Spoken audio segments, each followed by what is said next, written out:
Good morning. The Subcommittee on Energy will now come to order, and the chair recognizes himself for an opening statement.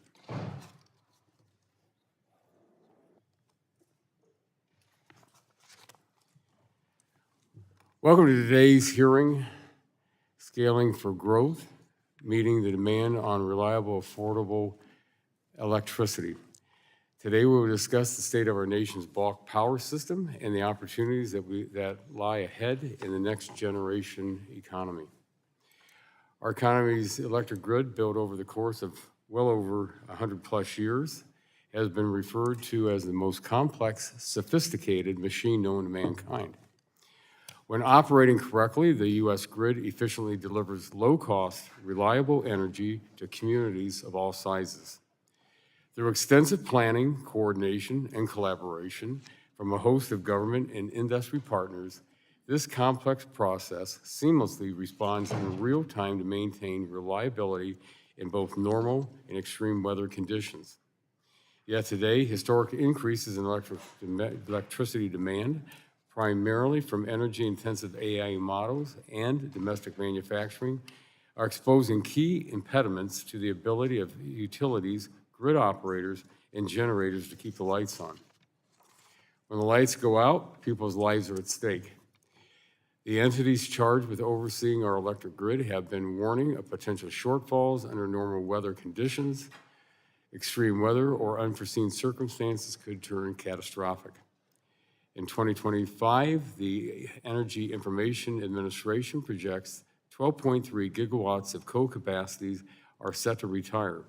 By the end of the decade, the North American Electric Reliability Corporation projects as high as 52 gigawatts of thermal generation will retire. The stakes could not be higher. Across the world, our adversaries are seeking to undermine U.S. leadership on the world stage to write the rules on the next generation economy. Nations like Communist China, who do not share our democratic values, are seeking to develop world-leading AI models through an authoritarian military lens to export their command and control style of governance across the world. Yet within this emerging crisis, there's an opportunity of our nation to correct course and grow jobs, creating industries right here at home. But to get there, we need more energy, and we need it fast. The Department of Energy's Berkeley lab estimates that U.S. data center growth alone is projected to double or triple by 2028. I know in my district, it's home to over 86,000 manufacturing jobs. I'm keenly aware of this problem. And I always say that we're not just operating with needing electricity and power in my district, we need affordable power to make sure. The Clean Power Plan 2.0 is driving accelerated premature retirements of our baseload power. Permitting barriers for new natural gas pipeline infrastructure are handicapping regions of the country, such as the Northeast, that are desperate for energy. Meanwhile, subsidized intermittent energy resources and public policy decisions in favor of renewable energy are flooding interconnection queues and making baseload power from coal, natural gas, and nuclear near uneconomic. Generation developers continue experiencing ongoing supply chain constraints for distribution of transformers and generation turbines. As we will hear today, House Republicans are not alone in raising the alarm. Today's discussion will help illuminate the ways in which grid operators, utilities, and co-ops are all addressing these challenging dynamics to protect reliability and affordability while providing the opportunity to grow jobs, creating industries. The witnesses for us today will provide a holistic approach of the nation's electricity system, the unique characteristics of each respective region of the country, and the challenges facing grid governing regimes. PJM, the nation's largest regional transmission organization, which spans 13 states and Washington, D.C., organizes competitive wholesale markets to buy, sell electricity, and monitors reliability standards across their multi-state footprint. In the West Basin Electric Co-op, members serve 3 million consumers across 9 states, spanning both vertically integrated states and organized markets. Southern Company, a traditional vertically integrated utility, reliably serves customers across the Southeast with a diverse portfolio of generating resources. So I look forward to the discussion that we're going to have today with each of the respective entity and region and how they're confronting this new frontier in the demand expansion. And this subcommittee will play an integral role in laying the groundwork to unlock the necessary capital investment for job-creating industries while ensuring affordable and reliable energy for American households and small businesses. And with that, I yield back the balance of my time with 3 seconds. At this time, I recognize the ranking member of the subcommittee, the gentlelady from Florida, for 5 minutes for an opening statement. Well, thank you, Mr. Chairman, and welcome to our witnesses. Mr. Chairman, we've just received some very sad news, the passing of one of our colleagues, Congressman Sylvester Turner from Houston. And if Representative Fletcher were here, she would say Houston is the energy innovation capital of the world. Sylvester Turner was the longtime mayor of Houston. He was just elected. He was with us yesterday, had brought his guests to the Capitol. So would you indulge us with for a moment of silence in his memory? The subcommittee will pause for a moment of silence.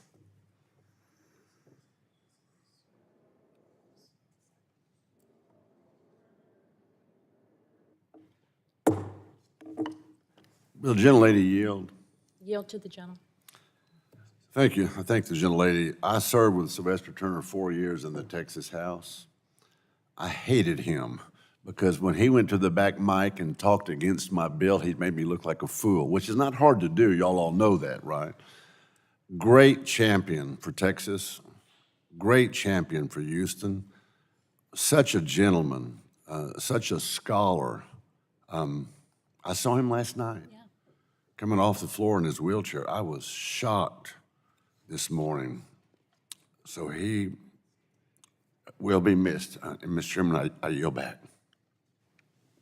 Thank you, Chairman. Mr. Weber. Thank you. I too served with Sylvester, and I'm a little shook. He was a legend, and he was one of the most decent men you ever met. And Randy's correct. If you were at the front mic and he was at the back mic, you're dead. He was one of the smartest men you've ever met, one of the nicest.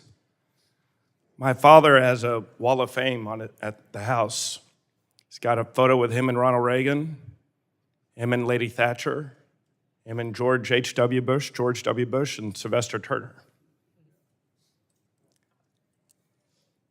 That's how much he meant to people. It wasn't about party, it was about the person, and it was about Texas. And that's who Sylvester Turner was, and he'll be greatly missed. Thank you, Mr. Chairman. I yield. Thank you. The gentlelady is recognized. Well, thank you. I want to thank our colleagues for sharing their sentiments about Congressman Turner.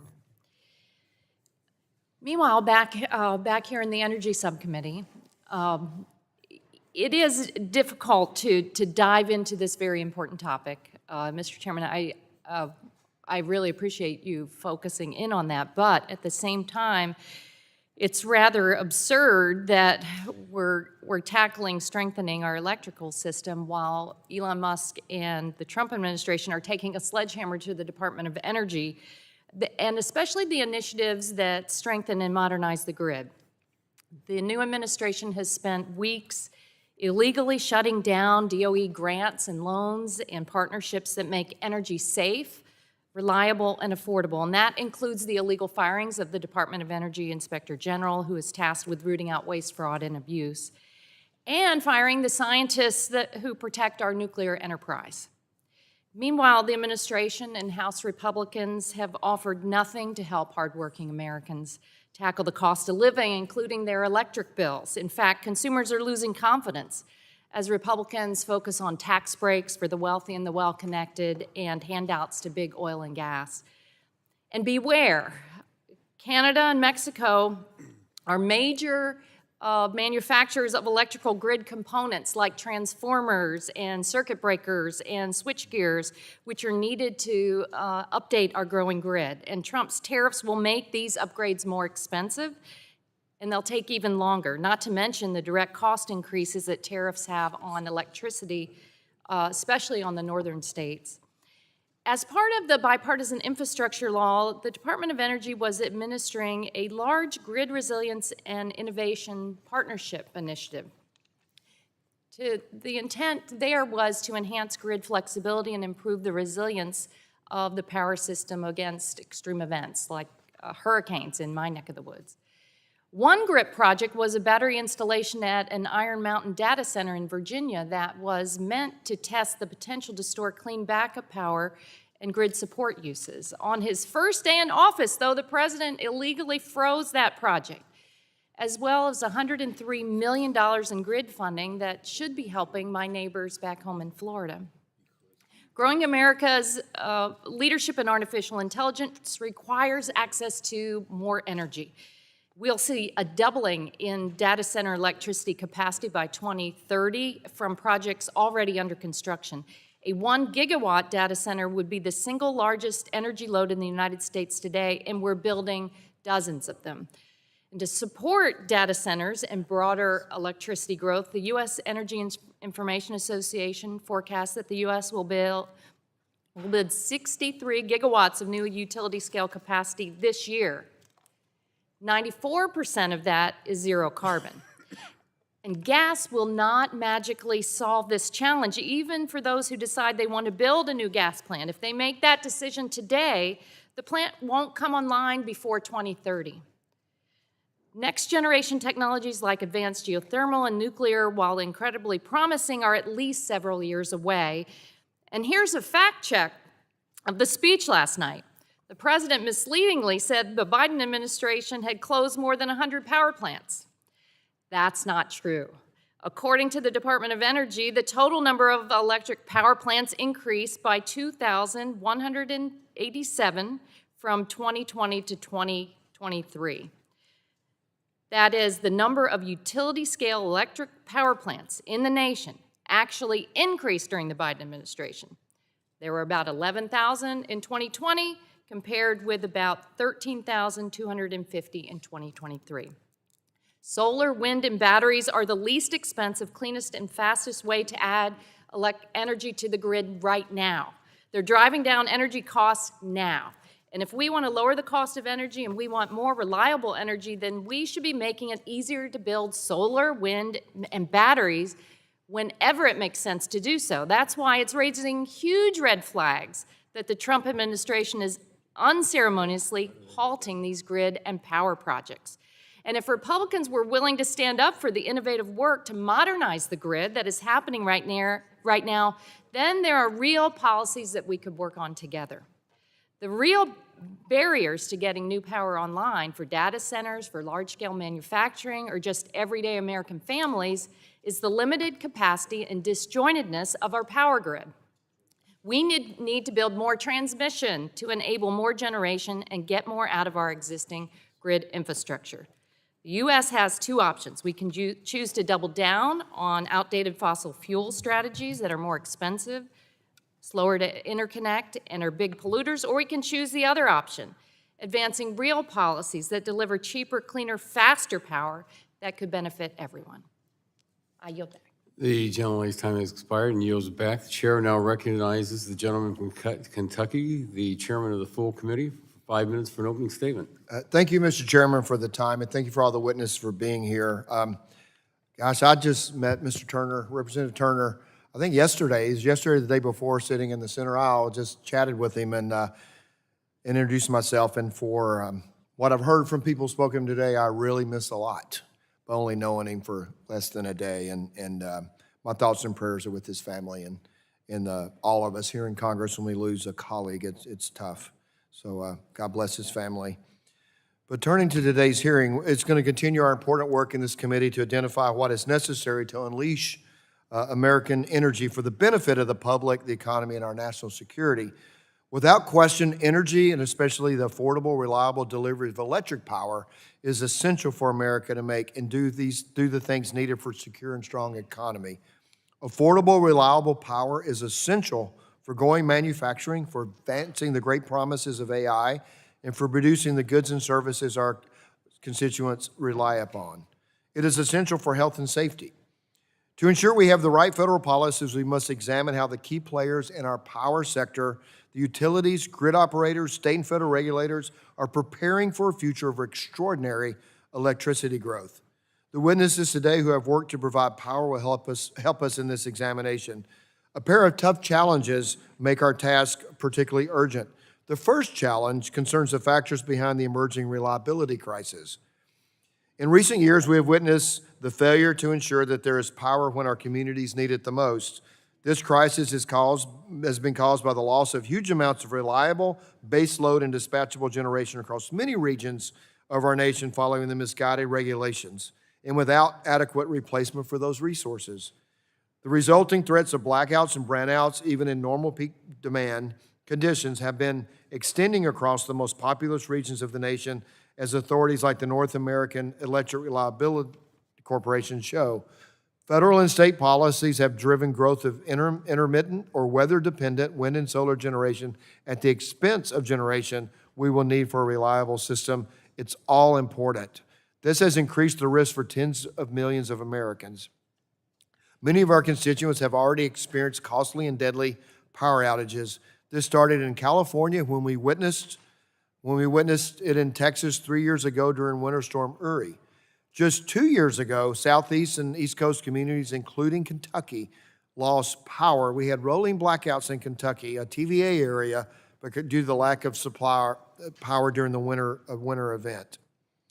The root cause of this situation is the lack of reliable generation capacity constraints on natural gas supplies. The second challenge involves the new energy demand of AI and cutting-edge technologies. The need for power to expand and advance AI in America is coming with a blinding fast urgency that represents a generational challenge in the need for more reliable electricity. This presents its own unique challenges layered upon the existing problems and threats. This hearing will help us understand what is being done by the power sector utilities and operators to meet these challenges and respond to the urgency of exploding demand. I thank you, Chair Latta, for having this hearing. I welcome the witnesses, and I will yield to the gentlelady from North Dakota, Ms. Fedorchak, with the remainder of my time. Thank you, Mr. Chairman. Appreciate this opportunity. I would have been honored to introduce 3 out of the 4 panelists because I've worked closely with all of them, but I'm going to take a minute to introduce a fellow North Dakotan.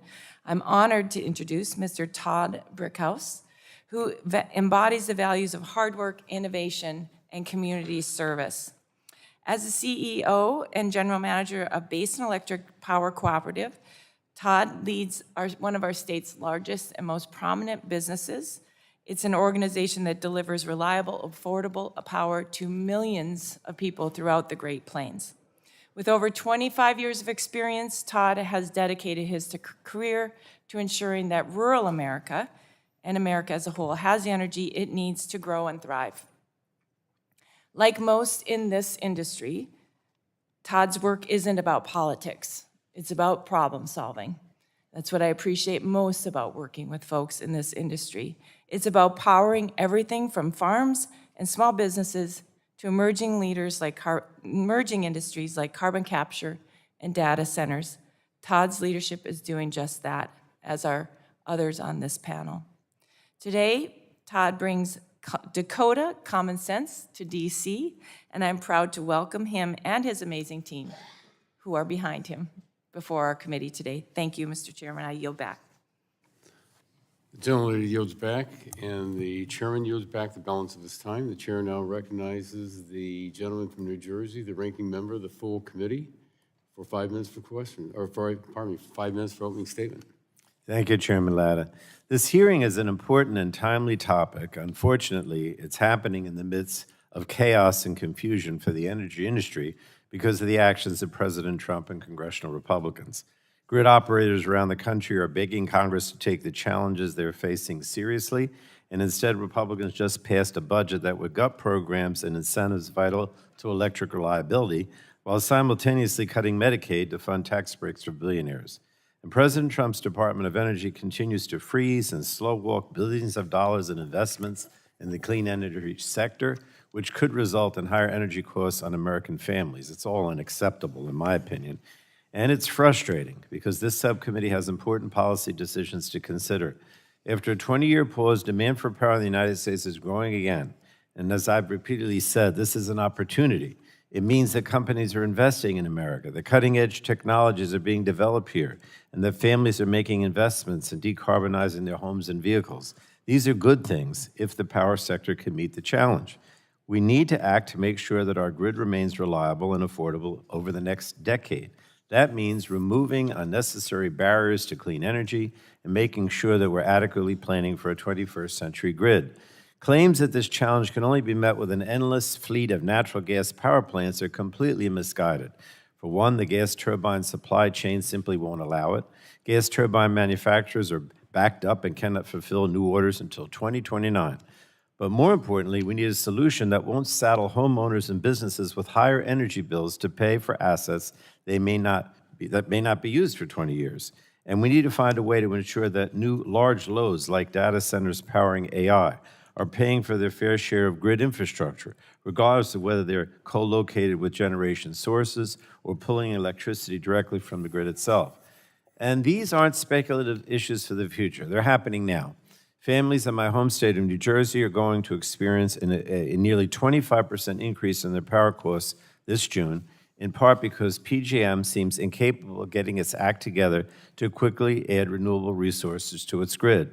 The Texas grid operator, which serves less power demand than PJM, managed to add 11 gigawatts of generation and storage capacity last year. And PJM only managed to add less than half of that, despite having a whopping 143 gigawatts in its queue. We should be working together to develop solutions to address this problem, but unfortunately, the Trump administration and Republicans have other ideas. The Bonneville Power Administration, which is absolutely vital for electric reliability in the Pacific Northwest, was forced to fire 20% of its workforce as part of Elon Musk's dismantling of the federal workforce, despite the fact that it doesn't cost taxpayers a dime. Republicans are also taking aim at independent regulators, vital for reliability and affordability, like FERC and the NRC. And because the Trump administration cut corners in its definition of energy in its executive orders, there's a lot of confusion about whether the tariff on electricity imports from Canada is 0, 10, or 25%. It's a complete disaster, and it's going to likely lead to higher energy costs for American consumers, particularly in the Northeast. Now, Trump and Republicans are trying to gut and repeal the Inflation Reduction Act, the bipartisan infrastructure law, and these laws are critical to ensuring that new energy sources get built and that existing ones, especially nuclear plants, stay online. Two new studies, and I'd like to ask unanimous consent, Mr. Chairman, to insert them into the record. I'll hand them over to you here. Without objection, so ordered. Thank you.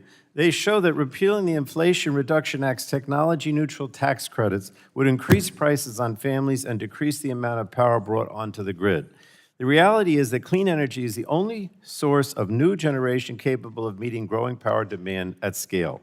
Clean energy sources and battery storage are 95% of the interconnection queue, and they're not going away. In fact, they're the only thing that can come to the rescue and power our manufacturing and AI renaissance. And gutting the Inflation Reduction Act and illegally freezing funds will only ensure that our grid won't be able to keep up with demand, all while radically increasing energy prices for our constituents. So I can say, Mr. Chairman, Democrats are going to fight against Republicans' radical agenda that makes our electricity less reliable, more expensive, and dirtier. So thank you, and I yield back the balance of my time, Mr. Chairman. Well, thank you very much. The gentleman yields back the balance of his time, and that now concludes our member opening statements. The chair would like to remind members that pursuant to committee rules, all members' opening statements will be made part of the record. At this time, we want to also thank our witnesses again for being here with us today and taking the time to testify before the subcommittee. Each witness will have an opportunity to give an opening statement, followed by a round of questions from the members. Our witnesses today are Mr. Todd Brickhouse, the Chief Executive Officer and General Manager of Basin Electric Power Cooperative. Mr. Asim Z, Senior Vice President for Governmental and Member Services at PJM. Mr. Tyler Norris, the James B. Duke Fellow at Duke University, and Mr. Noel W, Senior Vice President at Regulatory Affairs at the Southern Company. And before we get started, just a quick housekeeping. If you want to make sure you pull the mic up close to you when you speak. And there's the set of red lights there, or lights there that will signal you have a green light for 4 minutes. It will go yellow with 1 minute remaining, and at red, that means stop. So we appreciate you following that. And with that, Mr. Haque, Mr. Brickhouse, you are now recognized for 5 minutes for an opening statement. Thank you, Mr. Chairman. As you indicated, my name is Todd Brickhouse, and I'm the CEO of Basin Electric Power Cooperative. Basin is a not-for-profit generation and transmission cooperative, and we are owned by 139 member cooperatives across 9 states, and we serve 3 million consumers. As measured by our geographic retail service territory, Basin is the largest electric utility in the country. We serve roughly 500,000 square miles, which is 12% of the United States. So we like to say that Basin's assets are the engines of commerce for a service territory that feeds and fuels our nation. Basin is one of nearly 900 not-for-profit electric cooperatives across the country that are independently owned and governed by the people that we serve. Electric cooperatives provide electric service to 42 million Americans in 48 states. There are a number of trends and policies impacting our country and electric utilities, and I'd like to touch on a few of those this morning. Reshoring our manufacturing base, guaranteeing our energy security, and supporting the development of artificial intelligence all significantly increase demand for electric power. After all, the electrons that many of us on this panel provide are the raw materials of a modern economy. To satisfy this growing demand, Basin is currently increasing its generation portfolio by more than 40%, and we are increasing our transmission mileage by more than 20%. Over the next decade, we will spend $12 billion on these endeavors. That compares to currently $8.5 billion of assets on our balance sheet today. Federal regulations should be streamlined to support our efforts. For example, our recent Roundup to Coomer Ridge transmission project required 2 separate environmental assessments, one from the Bureau of Land Management and another from the Bureau of Indian Affairs, even though both these agencies are under the Department of the Interior. This resulted in added time, expense, and of course, red tape. Secondly, Basin is currently adding 1,500 megawatts of non-dispatchable renewable resources to our generation fleet. This has required years of planning and development work, and these business decisions were made based on the availability of production tax credits.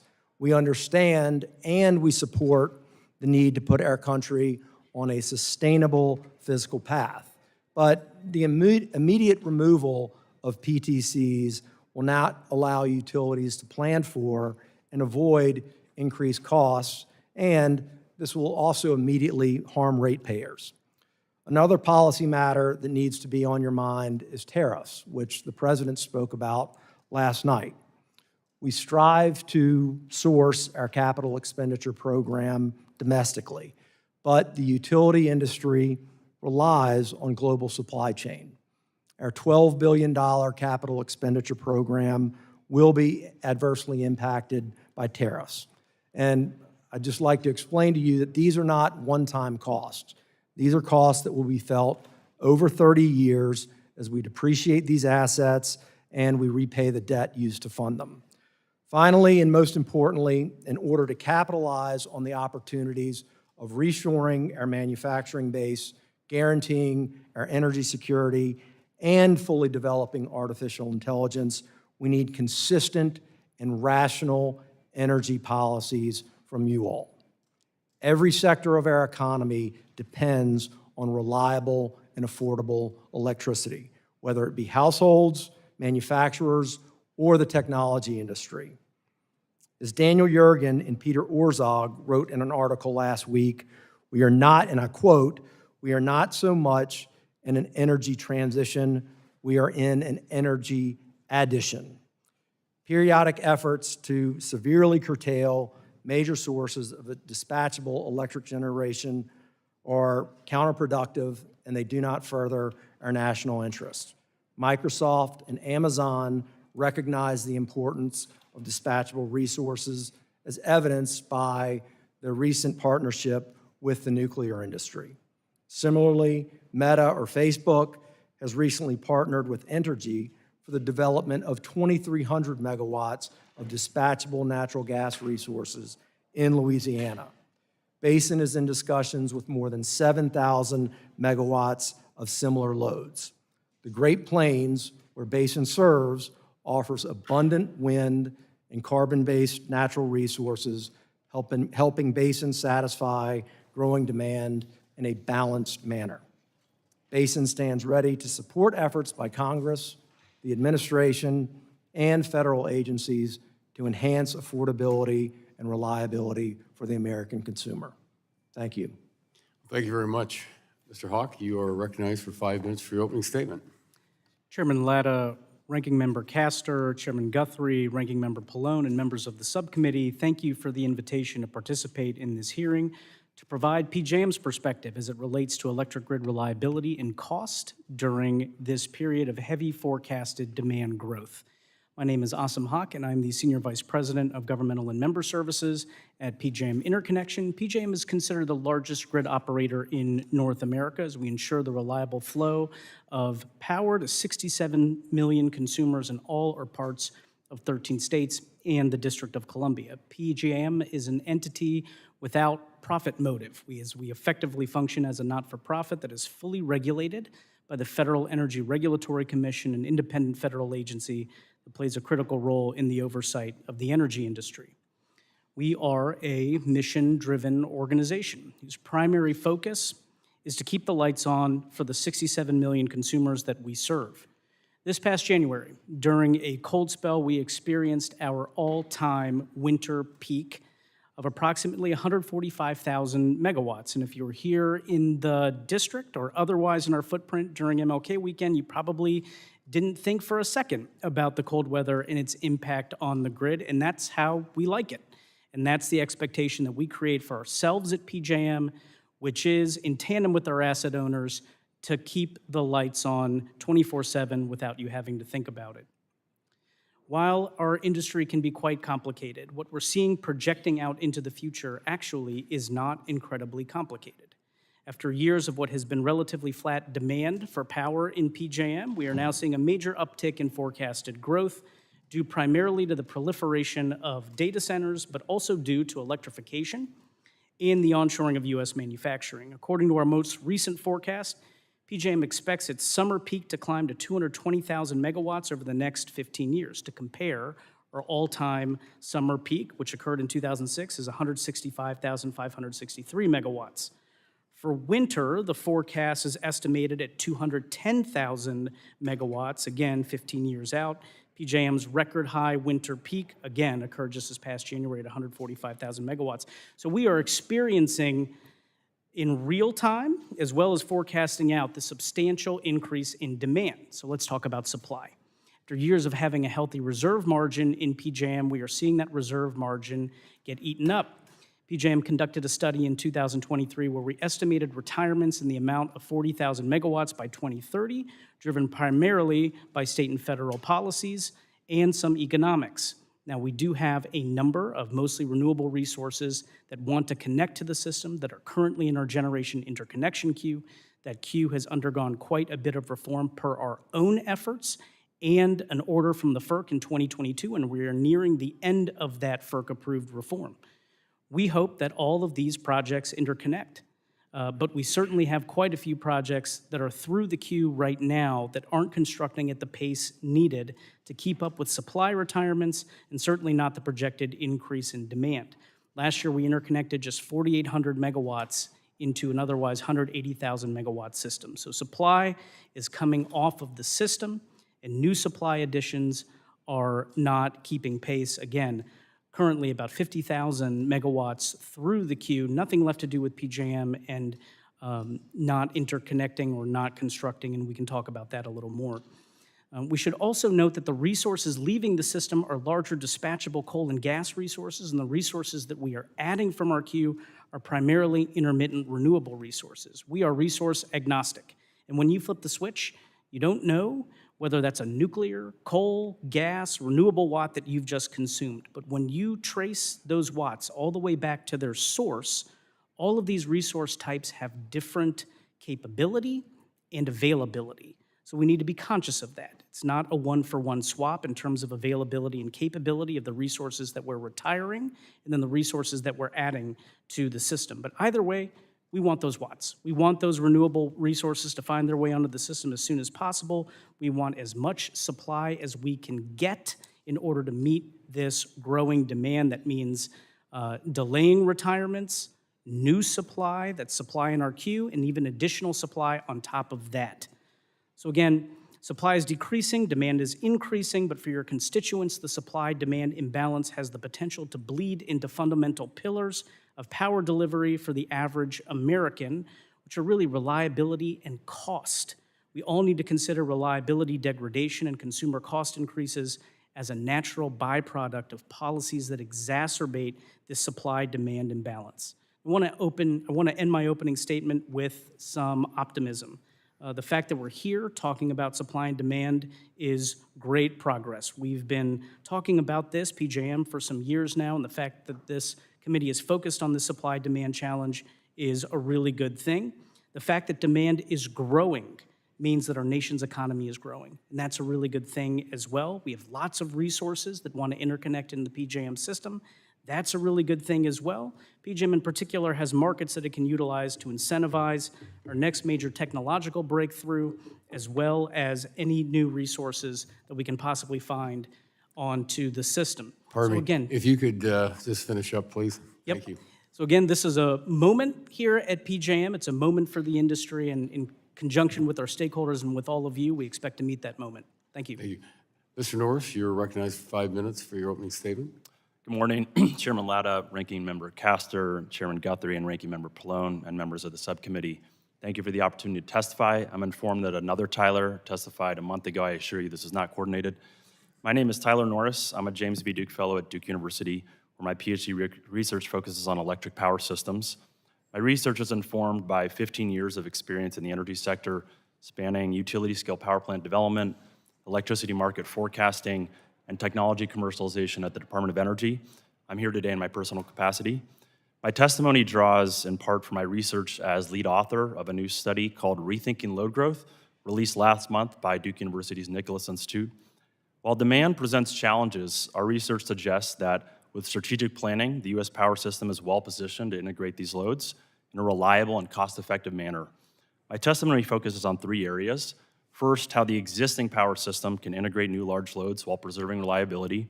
Second, how interconnection reforms can accelerate new generation. Third, how these near-term solutions can buy time and capital for long lead resources like bulk transmission and nuclear power. First, our analysis finds that with modest flexibility from new large loads, the grid can accommodate significant demand growth without major new infrastructure. The U.S. power system is already designed to handle extreme peaks in demand, meaning that in most hours, a substantial portion of the power system is unutilized. And in fact, we found that the average utilization rate of the U.S. power system is 53%, meaning that nearly half of our power infrastructure sits unused at any given time. If new large loads, such as AI data centers, can adjust their power consumption during a small fraction of high-stress hours on the order of 0.5% of their maximum uptime, the grid could absorb the equivalent of 4 or 5 Project Stargates, the $500 billion data center initiative announced by President Trump. This highlights a key opportunity. Leveraging existing capacity through flexible load strategies can provide a bridge while long lead resources such as new transmission and clean firm generation are developed. Second, while load flexibility can help, interconnection delays remain a major obstacle to deploying new generation, and the volume of projects stuck in interconnection queues has quadrupled to 2,600 gigawatts. However, there's one market, the Electric Reliability Council of Texas. They've taken a different approach, and it's achieving significantly greater interconnection performance than other U.S. markets. Between 2021 to 2023, ERCOT interconnected at least 70% more generation capacity than any other organized market, despite serving a load that is half the size of PJM's. Unlike other regions, which require extensive studies and costly network upgrades before allowing new generators to connect, ERCOT permits interconnection first and manages grid impacts in real time while planning transmission upgrades separately. While not all markets can replicate ERCOT's approach without structural reforms, there are meaningful steps that FERC and other policymakers can take to improve interconnection efficiency. These include adopting a less restrictive approach to energy resource interconnection service, enabling generators to use grid capacity reserved for existing power plants, and developing interconnection entry fees to provide greater upfront certainty. Finally, long-term reliability will require investment in new transmission and clean firm generation. These resources can take a decade to develop, and their high capital costs makes them highly sensitive to policy uncertainty. So stable federal policies, including maintaining tax incentives, loan guarantees, and clear transmission planning processes will be critical to ensuring that these projects are built. At the same time, a hasty overbuild of new gas infrastructure in response to load growth could undermine private investment in clean firm technologies such as advanced nuclear and geothermal. If investors perceive that policymakers are tilting the playing field towards gas or creating excess capacity that substantially depresses capacity prices, they may be reluctant to commit to these higher risk long-term investments. In conclusion, by leveraging flexible load, streamlining interconnection, and investing in long lead resources, the U.S. can maintain reliability while enabling economic growth and making progress on decarbonization. Thank you for the opportunity to testify, and I look forward to your questions. Well, thank you very much for your opening statement. Mr. Black, you are recognized for 5 minutes for your opening statement. Thank you, Chairman Latta, Chairman Guthrie, Ranking Member Castor, and members of the committee for the opportunity to discuss what we see as an exciting but pressing policy issues around electricity. Electricity is the lifeblood of our modern society. It's an essential service woven into every aspect of our lives. It powers our homes and hospitals, drives our economic growth, and ensures the well-being and safety of our customers. We believe this interconnected grid that we have built over the last 100 years is irreplaceable in delivering electric service and provides scale and value that other solutions can't match. Electricity is a necessity, and access to reliable electricity is a fundamental expectation. When electricity is unstable or unaffordable, the real-world impacts are immediate and can be severe. Our responsibility is to ensure the grid delivers dependable, cost-effective energy no matter the circumstances and over the long term. At Southern Company, our 28,000 employees take this very seriously. Every day we work to serve 9 million customers who rely on us. Our diverse 44,000 megawatt interconnected fleet spanning nuclear and hydro, natural gas, coal, and renewables demonstrates how an intentionally engineered approach provides a foundation for energy security.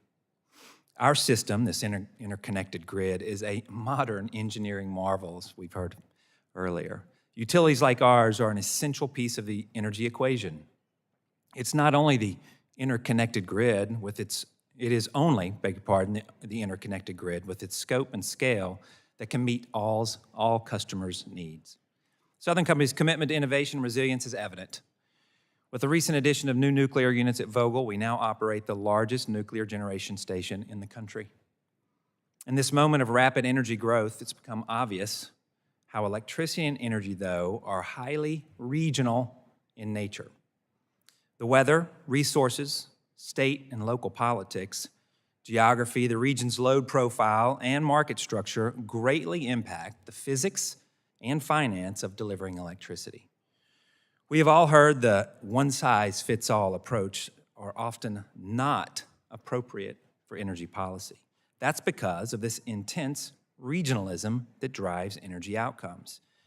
At Southern Company, our customers are the beneficiaries of a state-regulated, vertically integrated market structure that holds us, Southern Company, directly accountable. Straightforward regulatory models like ours, where the accountability for the grid is clearly understood, are producing results enabling this innovation economy. In short, the Southeast remains open for business. Regions with unusually complex regulatory processes are experiencing slower infrastructure build-out. I think this may be why the concept of co-location has become so popular in certain parts of the country. Time-challenged customers see co-location as a tool to cut through some of the complexities. As those regions consider co-location arrangements, however, it will be critical to ensure that existing everyday customers are protected. Co-location arrangements we don't see are not necessary in our region because we are timely serving this demand. At Southern Company, we have a robust, well-planned energy system that seeks to protect all customers from price volatility. Under the watchful eyes of our regulators, we strive to make the right investments today to keep prices stable and support economic expansion, which helps mitigate any inflationary pressures tomorrow. However, and I'm about to wrap up, and this is important, to sustain this momentum, we must continue to invest in infrastructure. The reality is clear. Infrastructure, particularly natural gas infrastructure, is required now to meet the rising demand. Pipelines, transmission systems, and generation capacity must keep pace with the economy. Thank you for the opportunity to speak. I look forward to discussing how we can work together to ensure America continues to benefit from abundant, reliable, and affordable energy.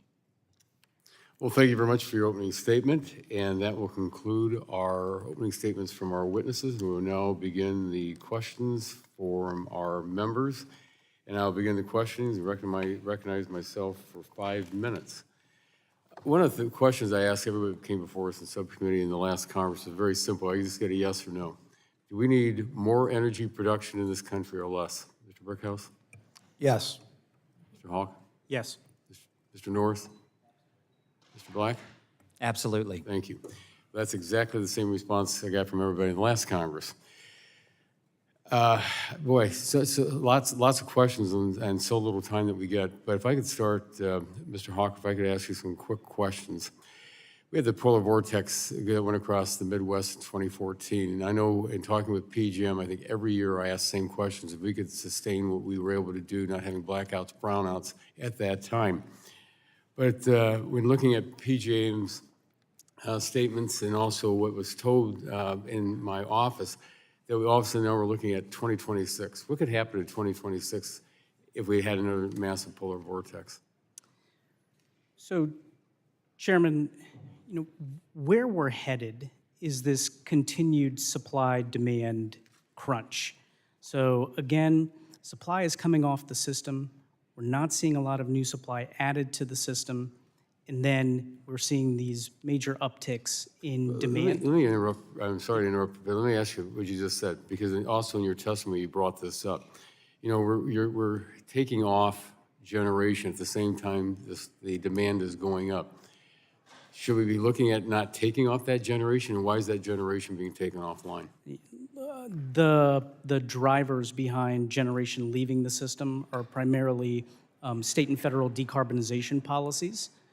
In tandem with some economics. We put out a study in 2023. It was an energy transition study that we put together that expressed the statistics around the drivers for supply leaving the system.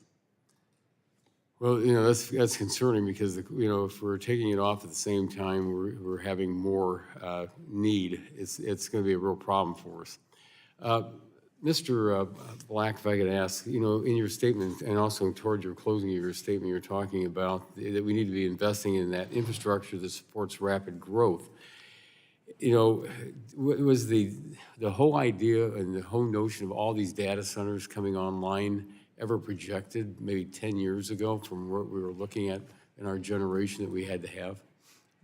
Definitely not projected, but definitely manageable, right? So I think we go through processes called IRPs or integrated resource planning processes every few years, and we expedited one in Georgia recently so that we can, it's back to that notion of intentionally designing and engineering our system and fleet to meet this moment. I would say we think about it and manage it really through this notion of energy abundance as well, right? Supply and demand obviously is an issue in everything thing we deal with in our lives, but I think we seek to make sure we are available, and that availability and abundance puts downward pressure on rates for us, right? And I think that's really important issue, and obviously in this moment of meeting this demand, we can do both. Oh, thank you. Mr. Brickhouse, I have probably more electric co-ops in my district than any other district in the state of Ohio. And I know the importance what you all do out there. But, you know, a couple of the questions I think it's very important that you brought up was about addressing permitting. And on the permitting side, if we don't do something, what's going to happen out there if we don't address permitting? Especially for not just you, but for anybody that's out there either generating or on the transmission of power. Well, what my colleague from PJM referenced was a large uptick in or mismatch between supply and demand. And I think that mismatch is critical for policymakers to understand. It takes us 7 years from initial concept to bringing on and actually generating electrons for a power plant. You can bring on a data center in 3 years. So what we're faced with now is having to tell data centers and other large loads that they need to wait up to 7 years in order to build their facilities. So permitting is a key part of it, and we need more sensible permitting action coming out of Congress and, frankly, in some of the states we serve as well. Well, I appreciate everyone being here today because all the things that we've heard from our witnesses, this is what we have to be addressing to make sure we meet our power needs into the future. And my time has expired, and I now recognize the gentlelady from Florida, the ranking member of the subcommittee, for 5 minutes for questions. Thank you, Mr. Chairman. Mr. Norris, your new study caught my attention because you say that we can accommodate some of the additional capacity we need through flexible load strategies. What are you talking about here? Thank you, Ranking Member. What flexible load strategies refer to is for a very, very small number of hours a year where the system is experiencing its highest stress, that these large electricity consumers could reduce their consumption from the grid from a variety of possible avenues. One would be if they have their own on-site power or battery storage that they could tap. Again, we're talking on an average basis of 2 hours per event. That's one option. A lot of the new AI data centers have the ability to defer their workloads. These are the training workloads to train the foundational models, and so those are deferrable. Other advanced data center companies have now found the ability to shift those workloads to other data centers in other regions during extreme weather events. And then finally, there is the option to simply temporarily reduce operations. And this is the case for other computational loads like Bitcoin mining. And those are actually some of the most flexible loads on the system that we see right now. And they're able to dispatch down almost instantaneously in response to signals from the grid. Will this help us address the growing concern with additional costs to consumers, to other ratepayers, as AI data centers demand more energy? Yes. There's an opportunity here because we already have a relatively low utilization rate for the existing power system. So if new loads utilize the existing system more, that can result in actual reduction in rates to the existing ratepayers. So that's a great opportunity. The challenge becomes when the new loads end up triggering the need for substantial new grid infrastructure and new power plants that are only needed to serve a limited number of hours in the year for peaking capacity. And so I think it's important to consider guardrails when you're talking about potential significant increase in rates in response to that capacity expansion. So is that a job for Congress? Is that a job for FERC? Is that a job for public utility commissions? Or all of the above? I think it's probably all of the above. I mean, one of the challenges that we face right now is that in large load interconnection, there are no standardized processes. So this is state jurisdictional as retail rates usually are. But it's very different from generator interconnection where we have very standardized processes. It's FERC regulated. So it's really the Wild West right now, and each state is kind of doing it differently. And so I'm not a lawyer. I'm not going to opine on sort of the jurisdictional issues between FERC and states. But I think other former FERC commissioners are saying right now as we speak that it would be helpful to have some degree of standardization. So Mr. Haque, what do you think of this? And have you looked at this study? I have looked at the study. I think there's a lot there with respect to demand flexibility, and we have actually been in conversations with data centers who are trying to locate into the footprint about their ability to be flexible. It is not clear whether or not these data centers can actually express the kind of flexibility that is described in Mr. Norris's paper. And so, I agree. I agree with Mr. Norris that if we are able to get some flexibility from data center load, that we may not have to plan necessarily for, because we plan our systems based on peak, because we want to serve 24/7, 365. And I hear you loud and clear about the interconnection queue problem. And that clearly is an area where Congress could help get these large power sources onto the grid. Do you agree? Yeah, Representative, our generation interconnection queue has been reformed. So we got an order from the FERC in 2022, and we are at the tail end of implementing that reform. It has taken some time to get the queue from a position where it was evaluating these large centralized generating stations to now evaluating many hundreds, if not more, of smaller renewable projects. So we realize You that the think queue's been a you're challenge. ahead of the game compared to others? I have not benchmarked us necessarily against others, and I don't want to speak about others, but we are, again, at the tail end of that queue reform effort. Okay. Mr. Norris, you also highlight this problem with the interconnection queues in your testimony. What do you recommend that Congress needs to do about it? Thank you for that. I know we're limited on time, so I'll try to be brief. I think while I mentioned that it's hard for other markets to fully replicate what ERCOT is doing, I think there are a lot of lessons there and things that we can do to enable generators that are willing to accept some risk of curtailment to be added to the grid much more quickly. And we've adopted this very sort of conservative, restrictive approach that actually imposes these very high barriers to entry to getting new generators on the system. And so I think there are opportunities to streamline that interconnection service and actually just make it more consistent with the original intent of Energy Resource Interconnection Service that FERC set out in Order 2003. Thank you. I yield back my time. Thank you very much. Gentlelady's time has expired and yields back. The chair now recognizes the gentleman from Kentucky, the chairman of the full committee, for 5 minutes for questions. Thank you. I appreciate it very much. And a lot of my thinking in this area came, a lot of us were at the Library of Congress last fall, and Eric Schmidt, the Google Eric Schmidt, not Senator Eric Schmidt, was presenting to us, and he talked a lot about the demands for AI, the demands for power. In his book, Genesis, he wrote with the last book written by Henry Kissinger, just really lays out the need to win the battle of AI against China. And who's going to control the platform for AI? He didn't say this, but I took away from it. It's like the dollar. Are we going to be the world currency or not? And so, and the biggest driver for AI is the innovators are going to figure it out. But what they need is access to power so they can generate these. And there is trainable AI data centers that can be flexible. But China's not building, they're building others as well that we have to compete with.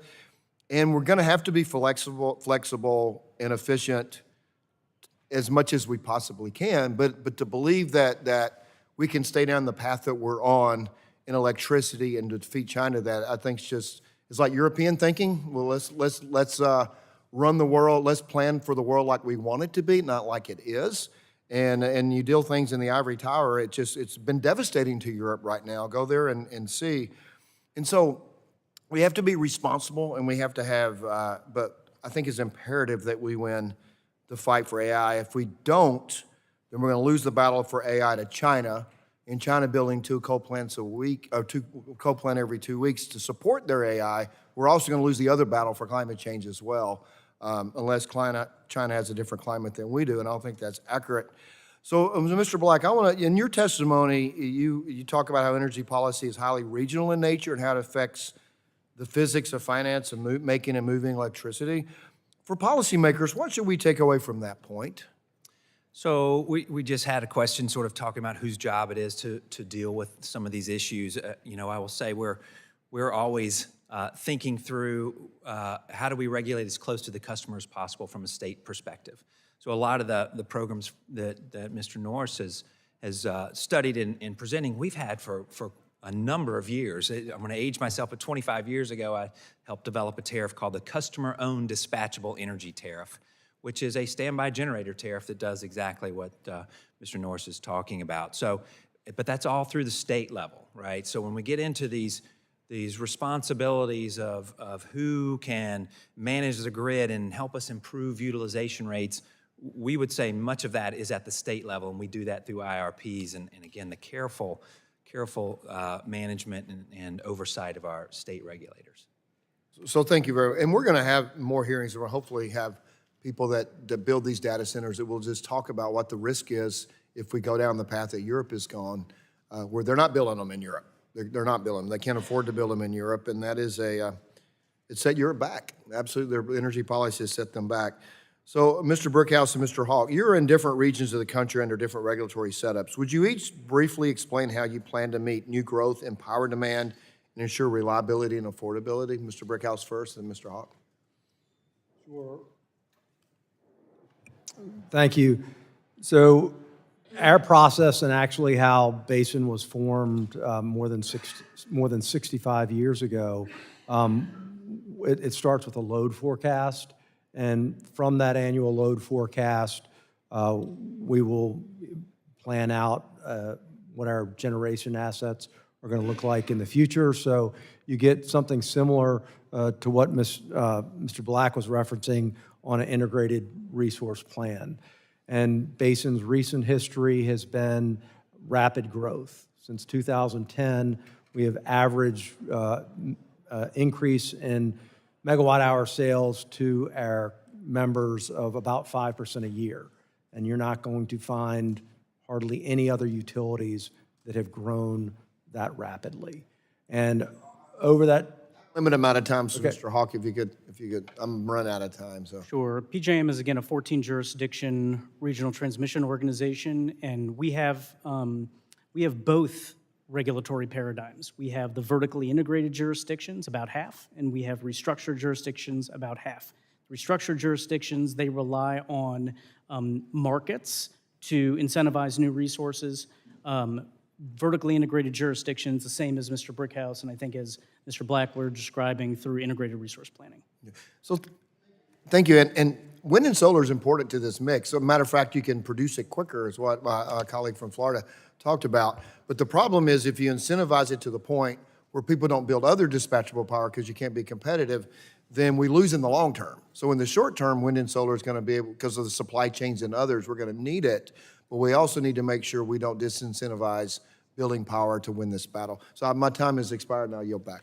Thank you much. The chairman yields back. The chair now recognizes the gentleman from New Jersey, the ranking member of the full committee, for 5 minutes for questions.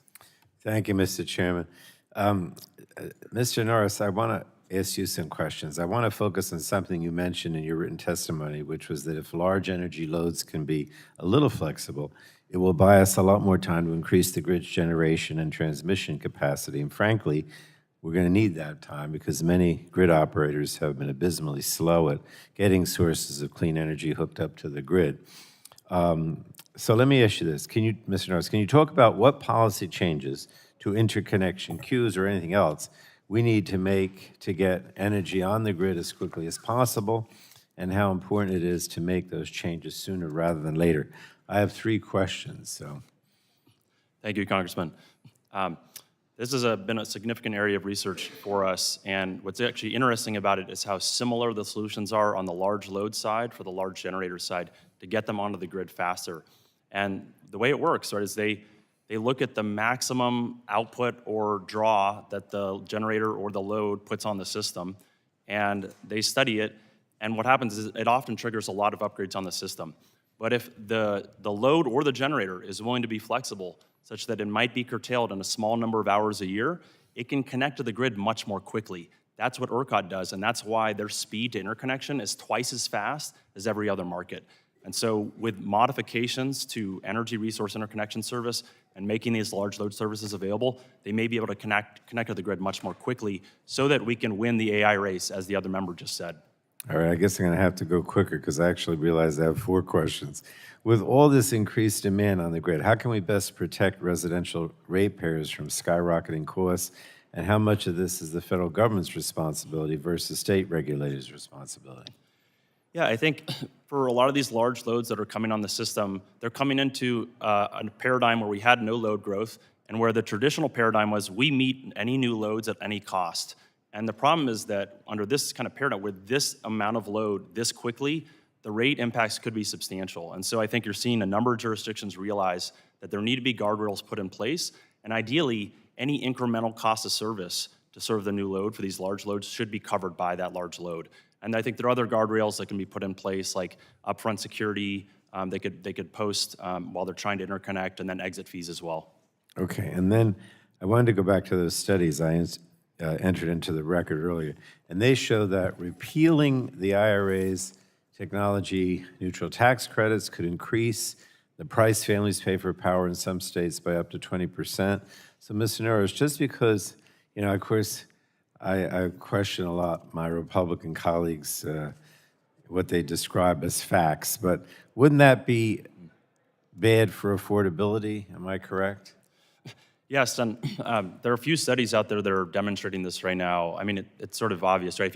If you pull back incentives for a given activity, you're going to see less of that activity. In this case, that means there's going to be less generation out of the system, and that's going to impose higher costs. And there was a study just released last week by NERA Economic Consulting that found that there would be higher rates of 7% for residential customers in 2026 alone, and I think it was 10% for commercial customers. Okay. My last question is of Mr. Haque. FERC recently approved PJM's Reliability Resource Initiative, or RRI, which allows a one-time insertion of up to 50 projects into PJM's queue ahead of other resources. I'm very aware of PJM's challenges with getting enough power online, but just ask, if you ask any of my constituents, they'll certainly talk about that. But Mr. Haque, can you confirm that the RRI framework is a one-time solution for PJM, and that the grid operator is dedicated to working diligently to comply with FERC Order 2023 and create an interconnection process that doesn't need these manual interventions to allow energy to access the grid? I can confirm all of that, Representative. Thank you. The RRI initiative is actually one of 3 different initiatives that we advanced to try and expedite supply trying to come onto the system, and we're grateful for FERC's assistance in approving our proposals. If you think about it, we are going to be in a position next year where we are in our new queue reformed process. Any project that comes through the queue will have a 1 to 2 year turnaround timeframe. It's taken us a few years to sort of unclog the queue and get to that position, but while we're doing that, we have actually created, through the FERC's approval, some additional expedited lanes to try and get resources onto the system to meet this growing demand. And obviously I'm concerned about this approach of deciding which projects can get onto the grid. It's going to disincentivize clean energy developers from, ever building generation to serve PJMs again.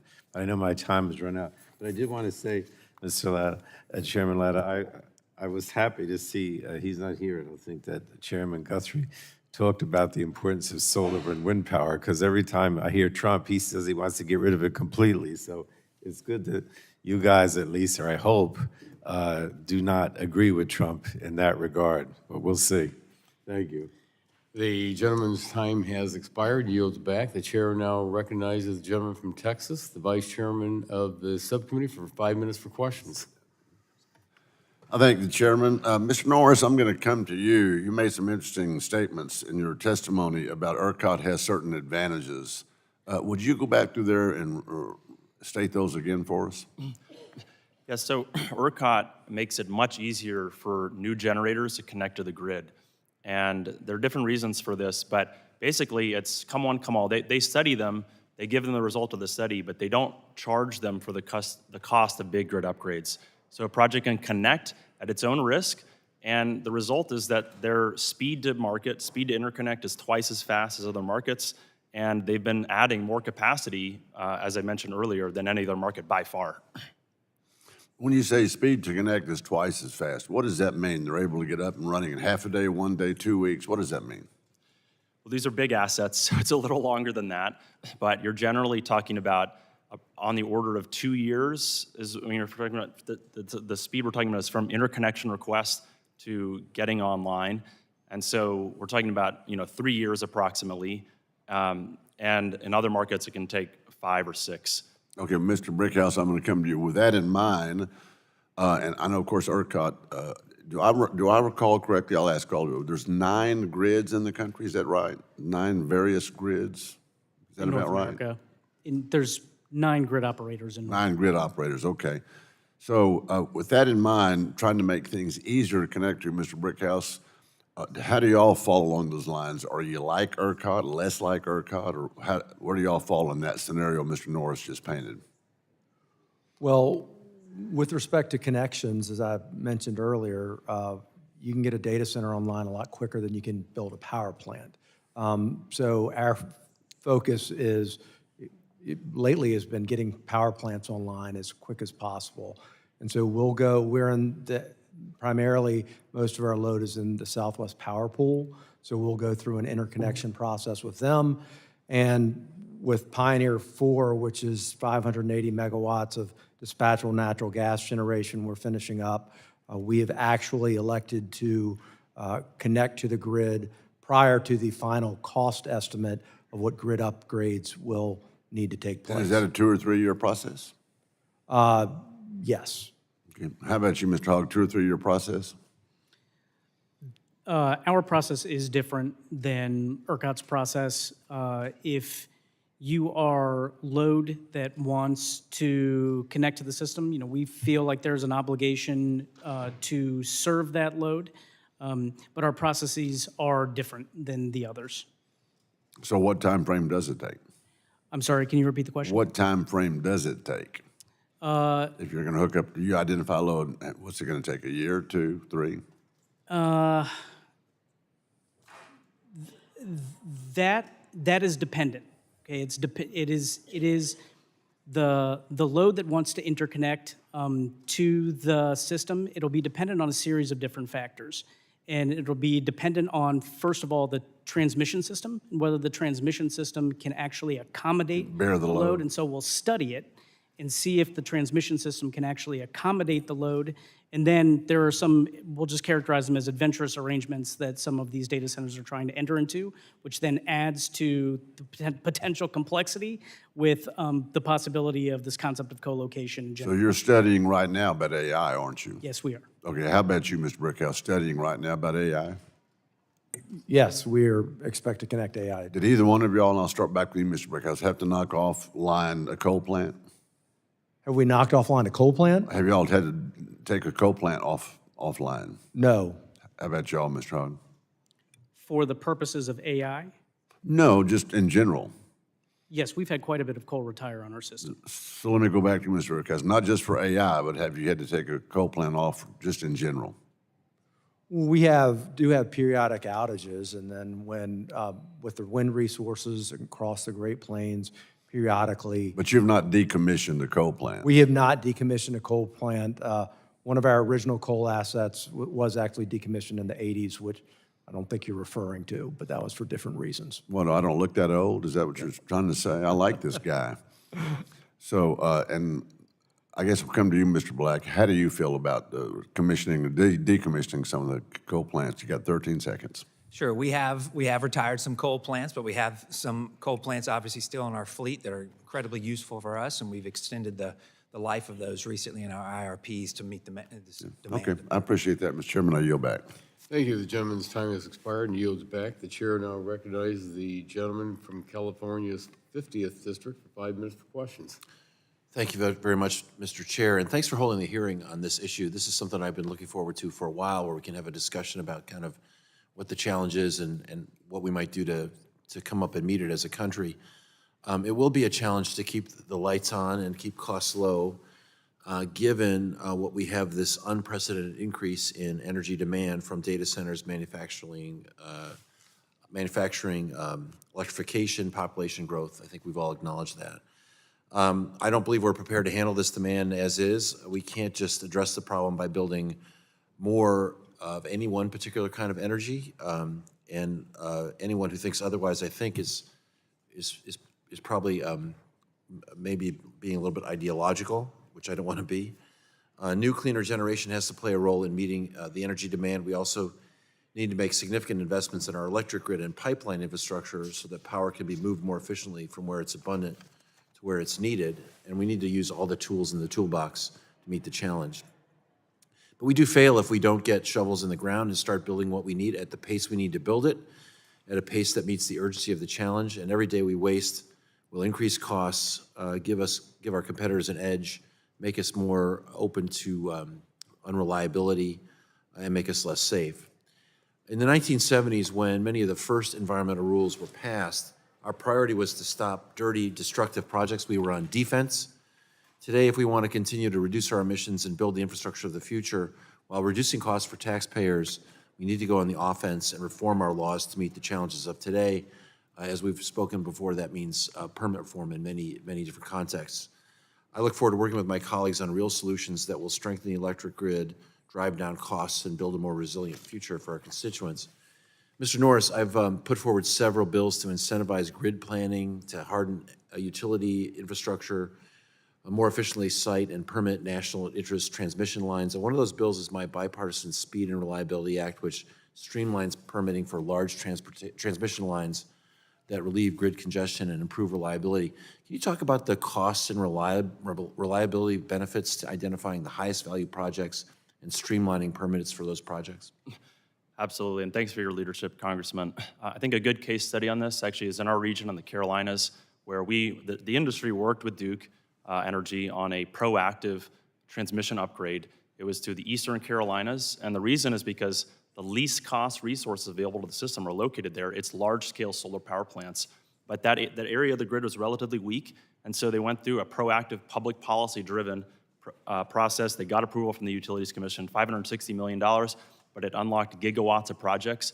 And not only was that expected to reduce rates overall, but actually could improve reliability because, on the hottest summer days, right, you get a really nice solar profile, so that could actually help support the summer peaks. So I think that's a good example, and I think your bill there is a no-brainer, right? When you have to go through two separate permitting processes, both from FERC and the Department of Energy, it makes a lot of sense to consolidate into one because, again, if we're gonna meet this load growth in a fast manner, we have to be getting this transmission built as quickly as possible.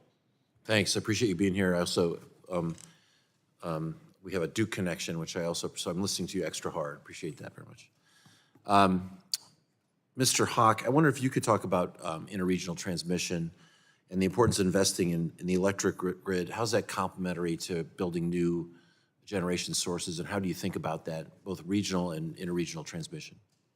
And so certainly, the build-out of transmission will be essential to getting our resources, especially our renewable resources that are in the queue, connected to the power grid. The more transmission that you build out, we build out for reliability, we build out for market efficiency.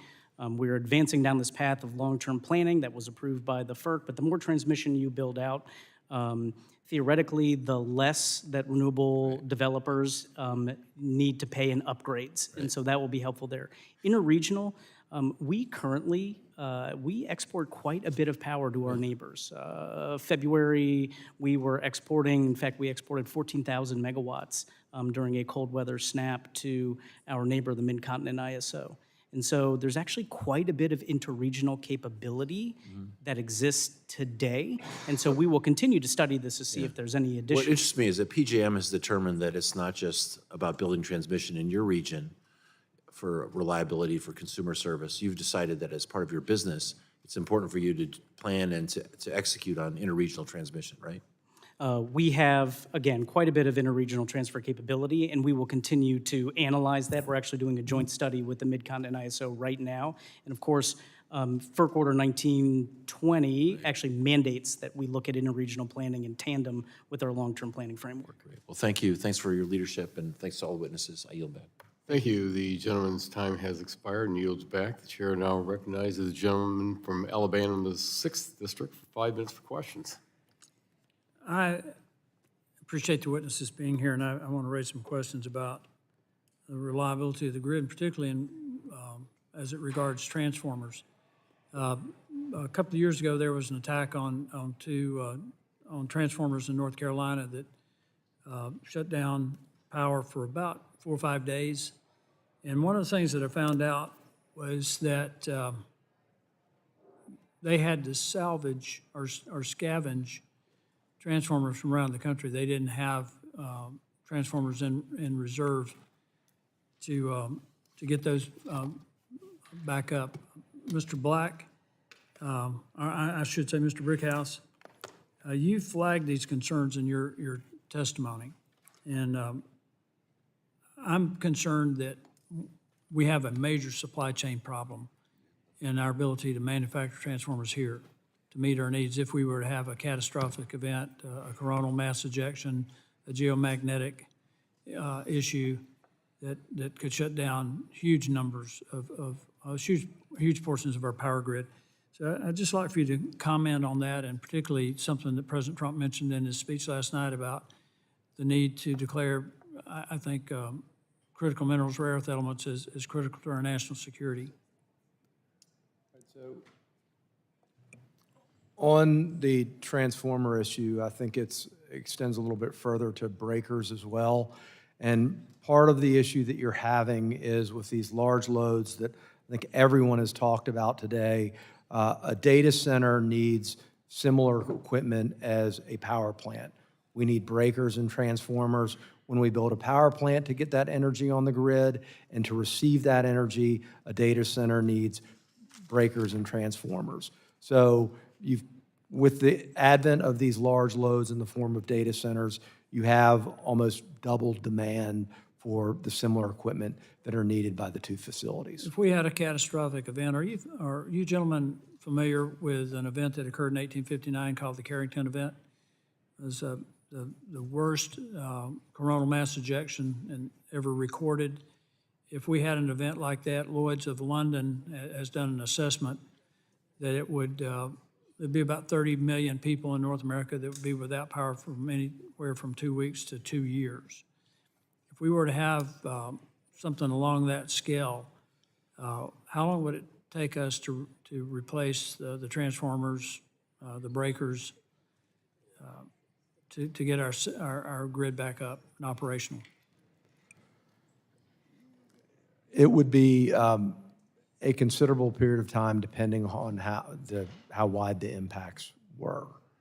We did have it causes the northern lights in North Dakota, actually, and there was significant activities within the past 12 months on those, and the grid operators, especially Western Area Power Administration, watched that closely. What I'm trying to make, sir, is that we don't have the manufacturing capacity in this country. We don't have the skilled labor.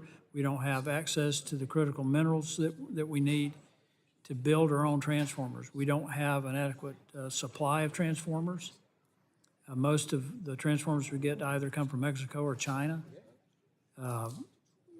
We would be in a very, very serious situation that would, Lloyd's of London, I think, would indicate a potential massive loss of life, depending on when it occurred.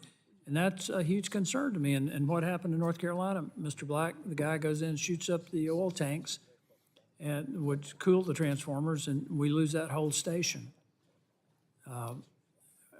Does Southern Company have a plan if we were to have not a catastrophic event, but a major event?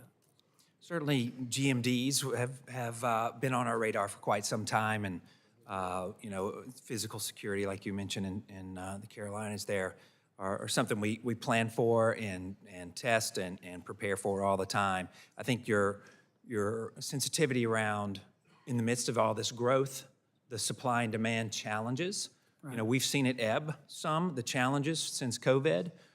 But there's a lot going on, right? And the international stress on the supply chain is there for sure. So we're preparing for it. Yeah, my concern too is we're in an arms race for artificial intelligence, and I'm looking at the NERC report on the high risk areas and the medium risk areas, and it's clear we don't have the power capacity to build the data systems that we need in order to win that arms race with China. With that, Mr. Chairman, I yield back. Thank you very much. The gentleman yields back, and the chair now recognizes the gentleman from New Jersey's 8th District for 5 minutes for questions. Thank you, Chairman. Clean energy is the only source of new generation capable of meeting electricity demand. A report by the Clean Grid Initiative suggests that we need to rapidly deploy clean energy generation and transmission faster than we currently are. And 94% of proposed power generation waiting to be interconnected is zero carbon. But instead, the president's energy policy focused primarily on oil and gas while ignoring clean energy sources such as solar and wind. In New Jersey, we've already seen the consequences of the president's prioritization of oil and gas as the future of renewables like wind have been put at risk. We should all be committed to accelerating our clean energy production and connecting it to the grid as quickly as possible. Instead, Republicans and Trump are focused on repealing critical programs that invest in renewable energy generation, putting the future of clean energy at risk. The Inflation Reduction Act provides certainty for the energy industry, allowing us to plan for future energy demands. Investing in clean energy generation is critical for ensuring the future reliability of our grid. Not only does repealing the IRA jeopardize the future of renewables, it will also increase energy cost for consumers and our constituents. The IRA is on track to save Americans up to $38 billion on their electricity bills. Mr. Brickhouse, during your opening remarks, you made a reference to consistent, reliable policies. And I believe it is safe to say that you would agree that the energy industry needs certainty. Is that correct? It's consistent policy is helpful, correct. And having some predictability is helpful in terms of these long-term investments. Having predictability, is that what? Predictability in terms of future policies is helpful in making these long-term investments. Is that correct? Yes. So wouldn't repealing the IRA make it harder for the industry and states to make the investments needed for projected demands for reliable, affordable electricity? Yes or no? I think that depends. I think the answer is yes, but I'll move on. Mr. Norris, would repealing the IRA, as our colleagues across the aisle seek to do, make life more or less affordable for Americans? According to economists, based on studies they've conducted in the past couple months, it will lead to an increase in electricity rates, and the NERA study says 7% for residential customers in 2026, 10% for commercial customers in 2026. So the answer would be yes, it would make life it'd be less affordable for Americans. Correct. And how disruptive would the repeal of the IRA be to the long-term investments currently underway across the country to increase our access to, again, reliable, affordable electricity? I want to highlight one resource in particular, which is nuclear power. And I think it's unequivocal that, it's a resource that is still above cost.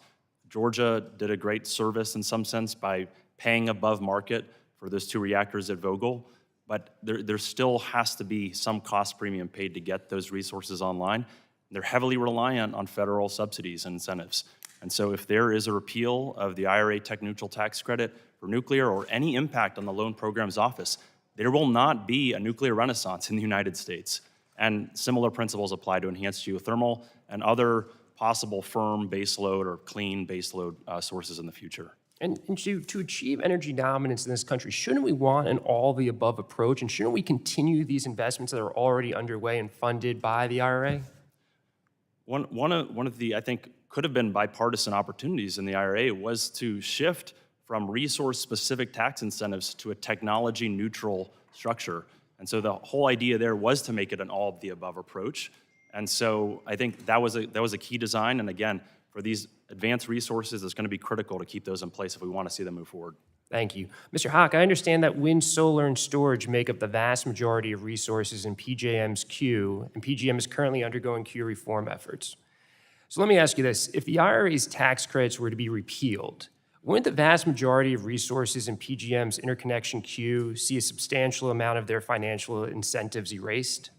Representative, we haven't studied what potential repeal of the IRA would do to the queue. I have read studies independently that say that repeal of the IRA would create financial challenges for those resources to come to eventual fruition. And right now, we've got a challenge because we have actually cleared through our queue about 50,000 megawatts, 50 gigawatts of primarily renewable resources that are having challenges related to financing, that are having challenges related to supply chain, that are having challenges related to state and federal siting. And so I think that, pursuant to your point, that this would probably create additional financial strain on those resources should the IRA be repealed. But again, nothing that I've specifically studied. Yeah, that's why we should work to make sure that we continue the IRA and see its full implementation, not repeal it. Thank you all so much.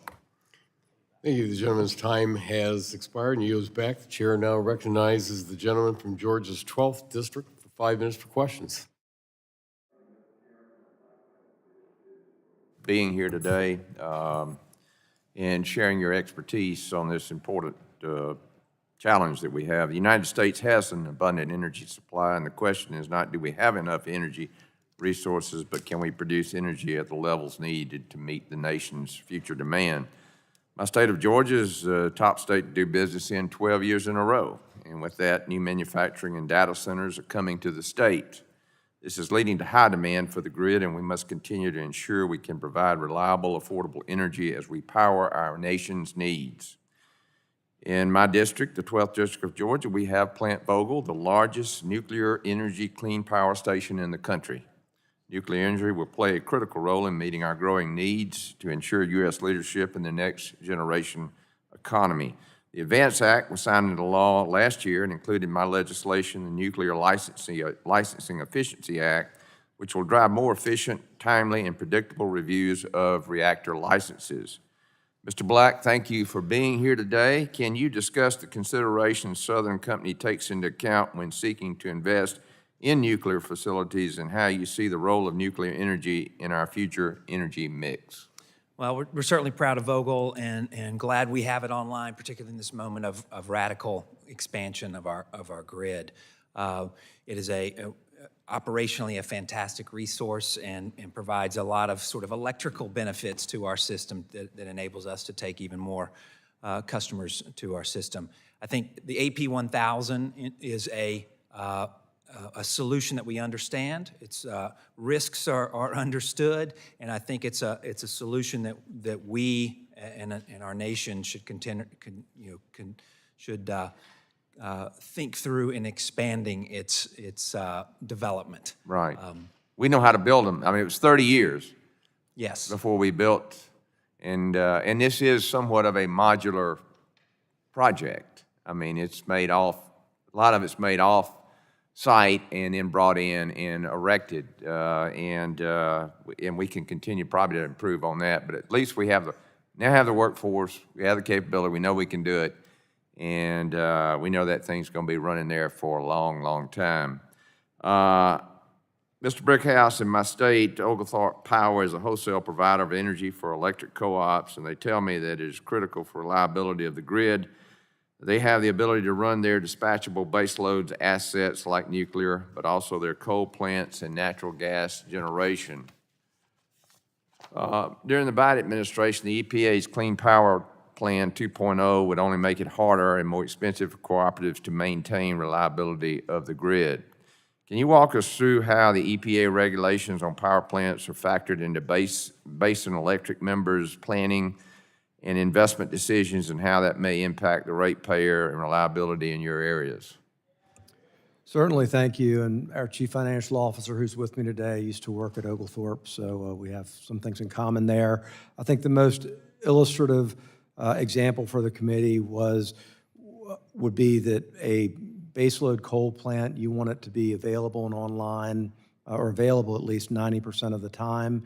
If you have to go and do carbon sequestration on that, you're going to have a parasitic load of about 25% of the output of that unit, and you're combining another industrial process to that unit, and the combined, you're not going to have 100% reliability for your carbon capture, which is going to bring down the entire availability of that power plant. In other words, put you pretty much out of business there. Or makes your rates a lot more expensive. Yeah. I'd like to circle back on the role of nuclear energy. Mr. Haque, as an organized market, PJM operates very differently than vertically integrated structure of the state of Georgia. When operating efficiently, the market should send price signals that invite potential nuclear developers to enter the region. Given growing energy demands in the market, there should be an opportunity for more nuclear energy to help meet future energy needs of the region. What are the barriers you're seeing in PJM's region to expand the use of nuclear energy? Thank you, Representative. I think we're actually seeing some good movement on nuclear in the PJM region right now. And so we are seeing particularly nuclear uprates to existing facilities. There was a recent announcement of the reopening of what was formerly 3 Mile Island, now called the Crane Clean Energy Center in the state of Pennsylvania. So we are seeing some good movement in the nuclear space. When you have these supply-demand challenges, means the prices go up. And so when prices go up, it sends a price signal to those who would want to invest in our market, and specifically invest not on the backs of consumers, but private dollars into the marketplace to build a new unit. That is the sort of crux of what the markets are, and we are actually seeing some of that activity already in our footprint after sending just frankly one high clearing price. Well, thank you very much, and I yield back, Mr. Thank Chairman. you. The gentleman's time has expired and yields back. The chair now recognizes the gentlelady from Virginia's 4th District. 5 minutes for questions. Thank you, Chairman Latta and Ranking Member Castor, for holding this hearing on how we can meet our growing demand for reliable and affordable electricity. I'm glad to hear Chairman Guthrie in his questions earlier say that that should include clean energy sources like wind and solar. I agree. So I'm a member of Gen X, and I grew up on Schoolhouse Rock. And I think everybody here knows and is very familiar with I'm Just a Bill. But my favorite episode actually was the Energy Blues. And I can't help, as we've been listening to your testimony and the questions, I've had Energy Blues rolling through my mind.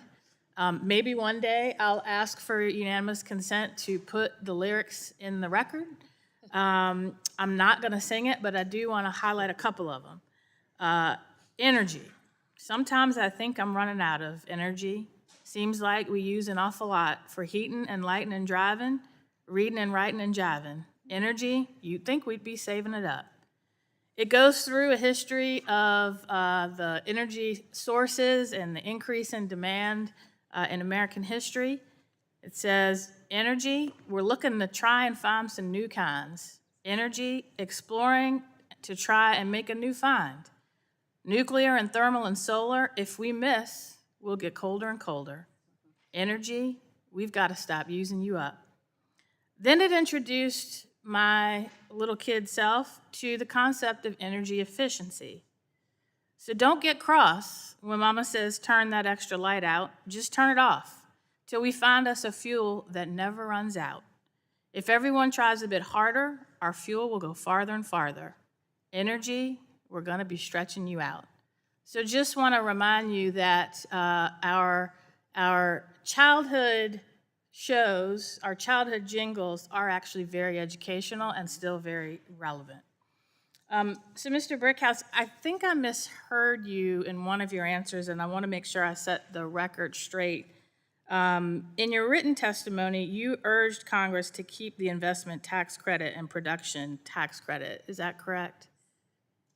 Correct, and in my oral testimony, I referenced that as well. Okay, I thought I might have misheard you. I thought I heard something that contradicted that, so I just wanted to make sure that your position on that was clear.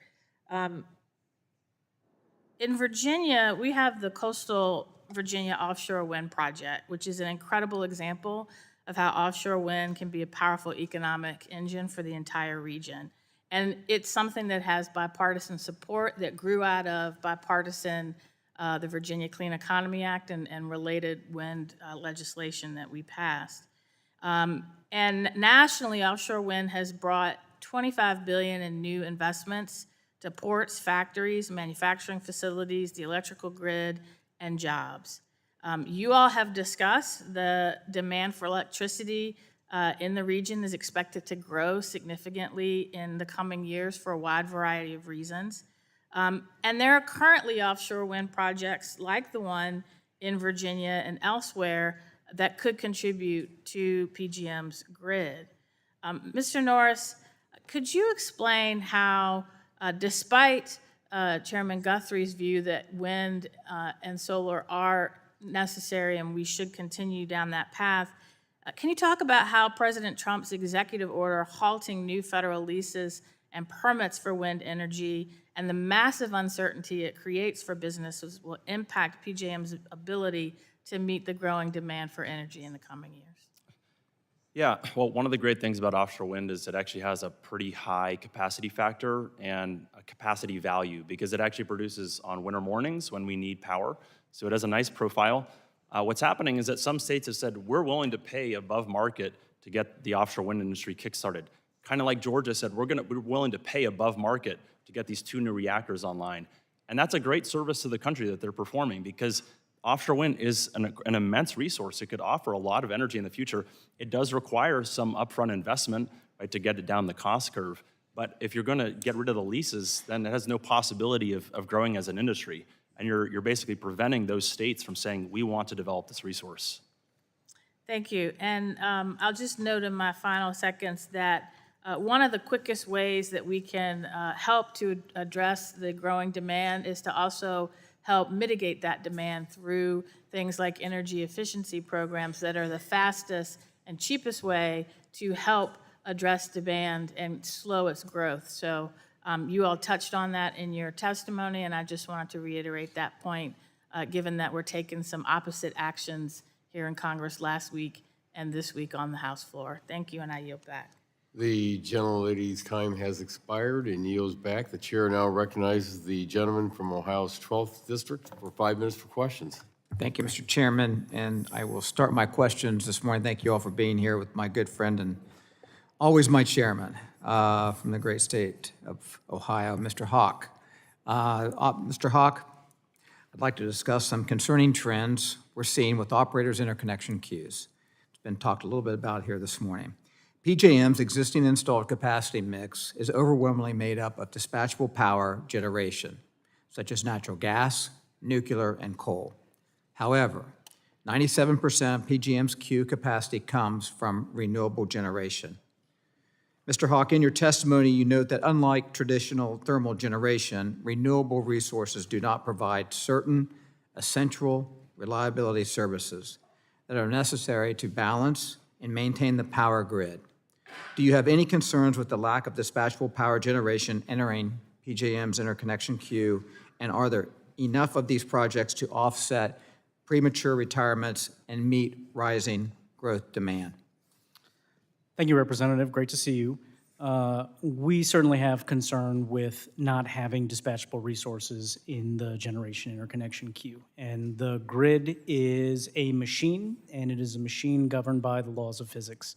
And this is not us. This is the North American Electric Reliability Corporation, who has published papers, published analyses that say that we need essential reliability services, which are things like control things like ramp and voltage and things that, as a lawyer, I don't quite understand, but that are necessary.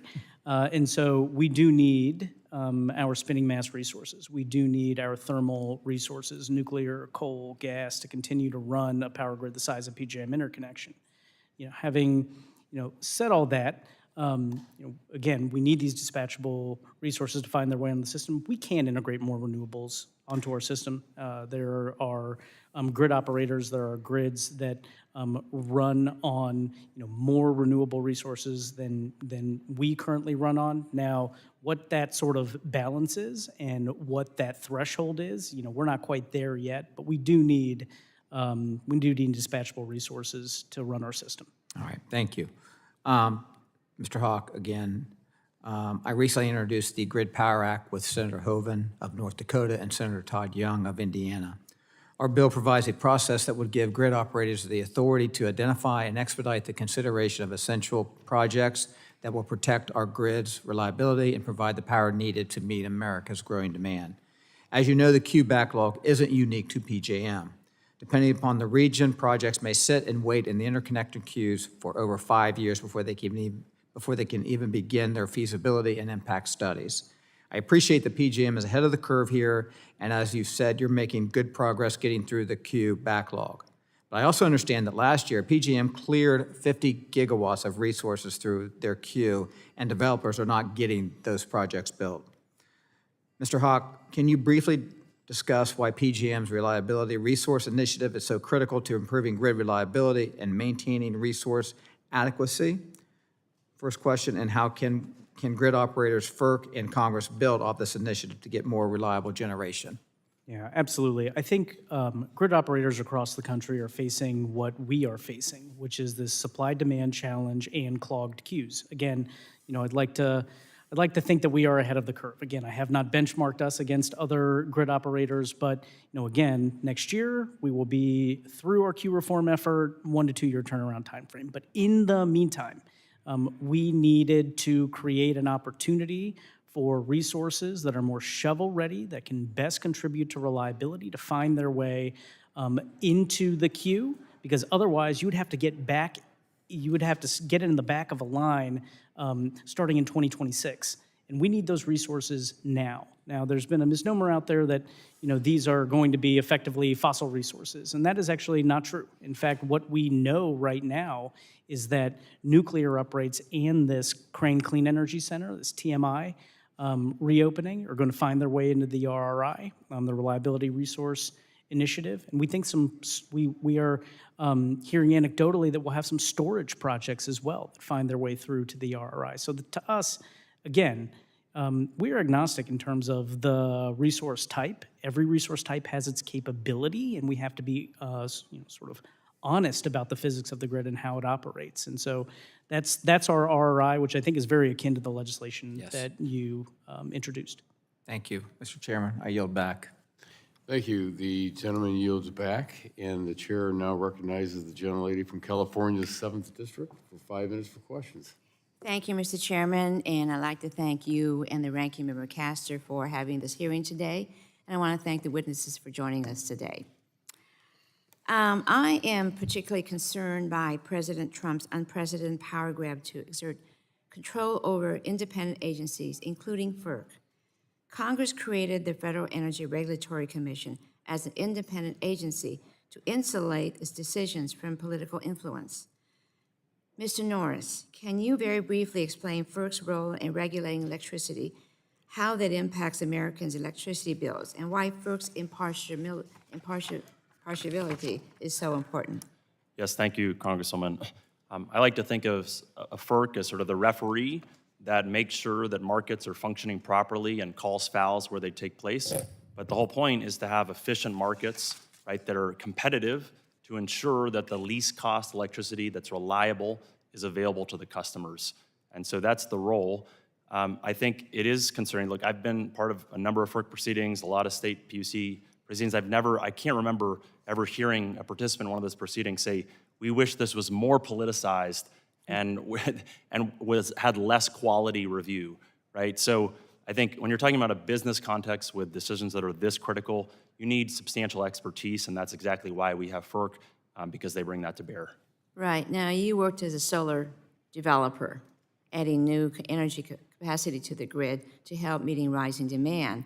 So I guess from an energy project developer's perspective, what would be your top concern if the president had ultimate authority over FERC rulemaking? I could think of a variety of concerns. I mean, I think even just from a speed of business standpoint, right? I mean, it already takes a long time to get these proceedings done, but if you add another layer of review and approval, that could make the process even less efficient. I think knowing that the regulators are impartial and technology neutral is critical to ensure that there's business confidence and that you attract investment from a variety of different sectors. Mm-hmm. So those two issues, I think speed of business and the lack of impartiality would be the two biggest concerns. So every member of this committee should be gravely concerned about protecting FERC's independence, correct? I believe so. So otherwise, FERC's policies could shift dramatically from each new administration. Fundamentally, I don't disagree with my Republican colleagues about the challenges we are facing. The chair has called this hearing to highlight the need to meet rising energy demand while also lowering energy costs for consumers. That's a goal we all share. But if your objective is to add more affordable generation to the grid, it doesn't take an energy expert to tell you that repealing federal incentives that lower the cost of building and operating new energy projects is counterproductive. It was just reported that Republicans will start drafting a bill next week that will repeal federal incentives for new energy projects, which are supporting the build-out of affordable energy across the country, including in many of my Republican colleagues' districts. Mr. Norris, what effect would this repeal have on the electric grid in, let's say, southeastern U.S.? I think there are a variety of potential impacts. I will note that a key component of Duke Energy's resource plan going out 10 to 15 years now is nuclear power expansion, building on what's happened to Vogtle. And if those incentives are repealed, I think it's quite unlikely that there will be any nuclear expansion that takes place in the Southeast. Offshore wind is another impact. They're planning for that as part of their carbon plan, integrated resource plan. That would probably be taken off the table. And of course, it would make solar and wind more expensive as well. So it's likely to increase rates, and it may have impacts on reliability. Okay. I want to switch gears, Mr. Norris, to talk about load flexibility. I'm a strong proponent of virtual power plants because I believe they have the potential to meet rising demand faster and cheaper than many other options. Our utility in Sacramento, SMUD, is a leader on virtual power plants, but many utilities are skeptical that virtual power plants can reliably meet demand. Mr. Norris, what would you say to a utility that is skeptical of virtual power plants? Well, you know, the largest form of a virtual power plant is what we call demand response, and it plays a very substantial role in some markets. So in the Midwest Independent System Operator, demand response contributes about 10% of their overall system peak. That is quite substantial. And then in many other markets, it's above 5%. You know, in Duke Energy, where I'm based, you know, they have a power pair program where most of the subscribers actually allow the utility to have direct control over the battery storage on site. So in this case, you could actually have the utility knowing that it's able to operate because they can send a direct control signal to that device. Okay, well, thank you very much, and I ran out of time. Thank you. Thank you. The gentlelady's time has expired and yields back. The chair now recognizes the gentleman from Texas's 11th district for 5 minutes for questions. Thank you, Mr. Chairman. It's amazing to me that we still have a math problem between the two sides of the aisle here, but we do. And you know, I want to try to address this math problem. Last year, when I asked Secretary of Energy, Ms. Granholm, how much energy does the United States consume, she couldn't answer the question. And you know, when you go back a couple of years ago, you see that the consumption has actually risen by about 0.5% annually. But Department of Energy, the same one that Ms. Granholm ran, actually has predicted that it's going to be between 5 to 6% increase in consumption in the next 10 years. And yet, we're still talking about unreliable sources here, which is just unbelievable to me.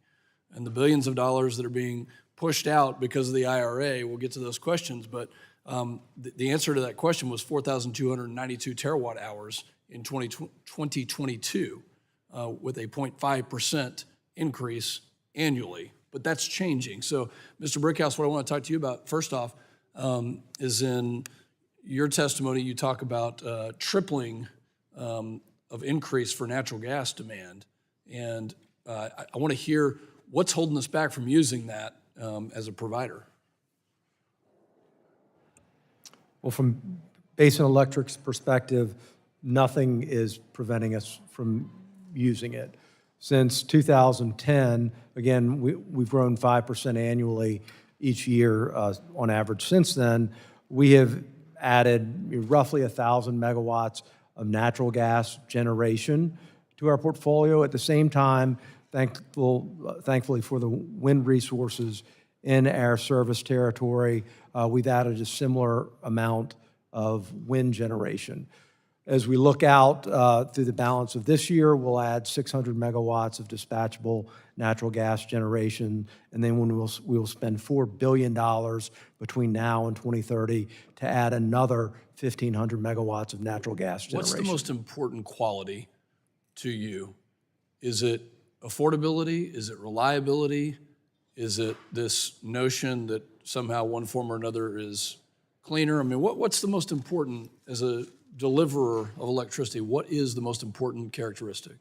Well, I think anybody that joins the electric utility industry, we're a public service industry, which I think is a noble calling, and our objective is to produce safe and reliable and affordable power in an environmentally responsible manner. I think everyone at this table that's employed by a utility, that's our tagline. And natural gas can do that and is that with most definitely 40% of the production of of and Mr. Black, permitting reform. Yes. What I was trying to get at, what's holding us back from using that? Tell us about the detrimental effects of not having permitting reform to deliver affordable, reliable, clean energy. Sure, yeah, there are three fairly specific things that we could do to amend, this process, the Clean Water Act and NEPA and judicial reform to prevent litigation and uncertainty around infrastructure projects. And I think the important point of all this is, and you asked a great question of what's the constraint right now, and I checked gas prices this morning, they were a little less than $3 per MMBTU, and pipelines are the constraint, right? There's a finite amount of space in a pipe, and if we don't have enough pipes, you get to a point where you have things like basis blowout, which is the cost of transportation blows out 10 times more than the cost of gas. So our need is to build the infrastructure so that we don't have, create our own constraint and we can get access to that today, sub $4 gas. I was just trying to Google gas prices in Europe, and I'm sure we can do that relatively quick, but it's not $3 an MCF. It's much higher than that. Mr. Haque, in the last 45 seconds, any expanded thoughts on permitting and how we can deliver for the needs that we know? We're in an energy expansion. That's where we are. We support permitting reform. Anything we can do to get energy infrastructure built more expeditiously, whether that's generation or transmission, will be extremely helpful. One additional factor that we didn't discuss with respect, I appreciated Mr. Brickhouse and Mr. Black's responses. I think policy also has, and specifically decarbonization policy, is specifically in the gas industry right now. It could be the cheapest resource possible to build out, and will also, help with grid reliability in tandem with the renewable resources that we are going to naturally see find their way onto the system. But if there's a policy overhang that creates a risk premium that is really too high for investors to invest in, that is sort of another factor on top of what has already been referenced that creates challenges for natural gas generation to get built out on the system. Thank you very much. Time has expired. Yield back. Thank you. The gentleman's time has expired and yields back. The chair now recognizes the gentleman from New York's 20th District for 5 minutes for questions. Thank you, Mr. Chair. I'm glad that there is a bipartisan recognition of the impending challenges facing our electricity system to meet growing demand. But we are doing ourselves a disservice if we continue to ignore demand-side solutions. Mr. Norris, I appreciated your testimony because I believe we need to incentivize energy efficiency, demand response, and smarter grid management. Reducing peak demand allows our existing generation resources to be stretched further. So, Mr. Norris, can you make the case for reducing peak demand as one of the fastest and most cost-effective strategies we can implement to match near-term growth projections? That's correct.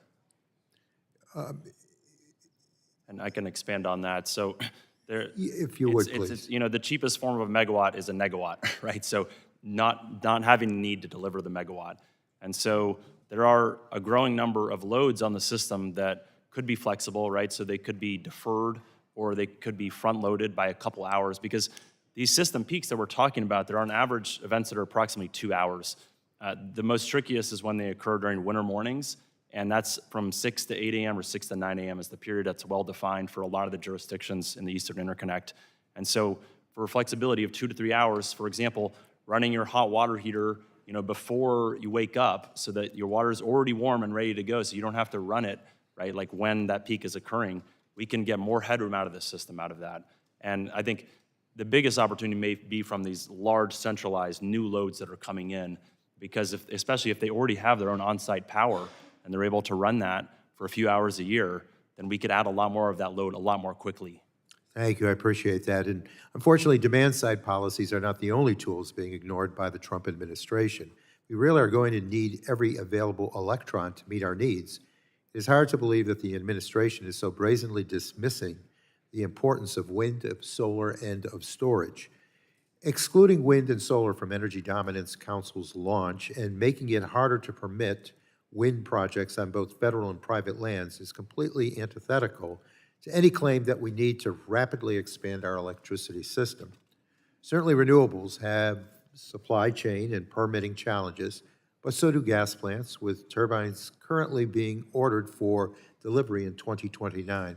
So, Mr. Norris, since wind and solar and storage resources make up the bulk of the interconnection queue and are able to be deployed most quickly amongst new resources, do you think there is a disconnect in the administration's position of disadvantaging these resources while also seeking to encourage near-term load growth? Yes, I think it's worth noting. So, in Texas, for example, they've seen record summer peaks in the past 2 years. At the same time, they've added record amounts of new capacity, and most of those additions were solar and batteries. And so I think most analysts have concluded that if ERCOT had not added that solar and storage as fast as they did, there would have been rolling blackouts in the summer periods during those summer peaks. So solar and storage can contribute to reliability. It is doing so in a number of markets. And wind as well, it actually balances out the solar profile oftentimes because you can still get decent wind resource in those winter mornings. So I think what you said is generally accurate. We also know policy stability is needed to properly plan for and make energy investments. There have been several independent studies finding that repeal of clean energy tax incentives will result in major cost increases for our American families and businesses. And creating uncertainty about the future availability of these credits is already having a chilling effect on private sector investments. So, Mr. Norris, if we need projects to be built as quickly and at the lowest cost possible, how does tax credit policy uncertainty discourage investment and upend planning? We're already hearing of impacts. There are active procurements taking place in the Southeast right now for new solar and solar plus storage resources.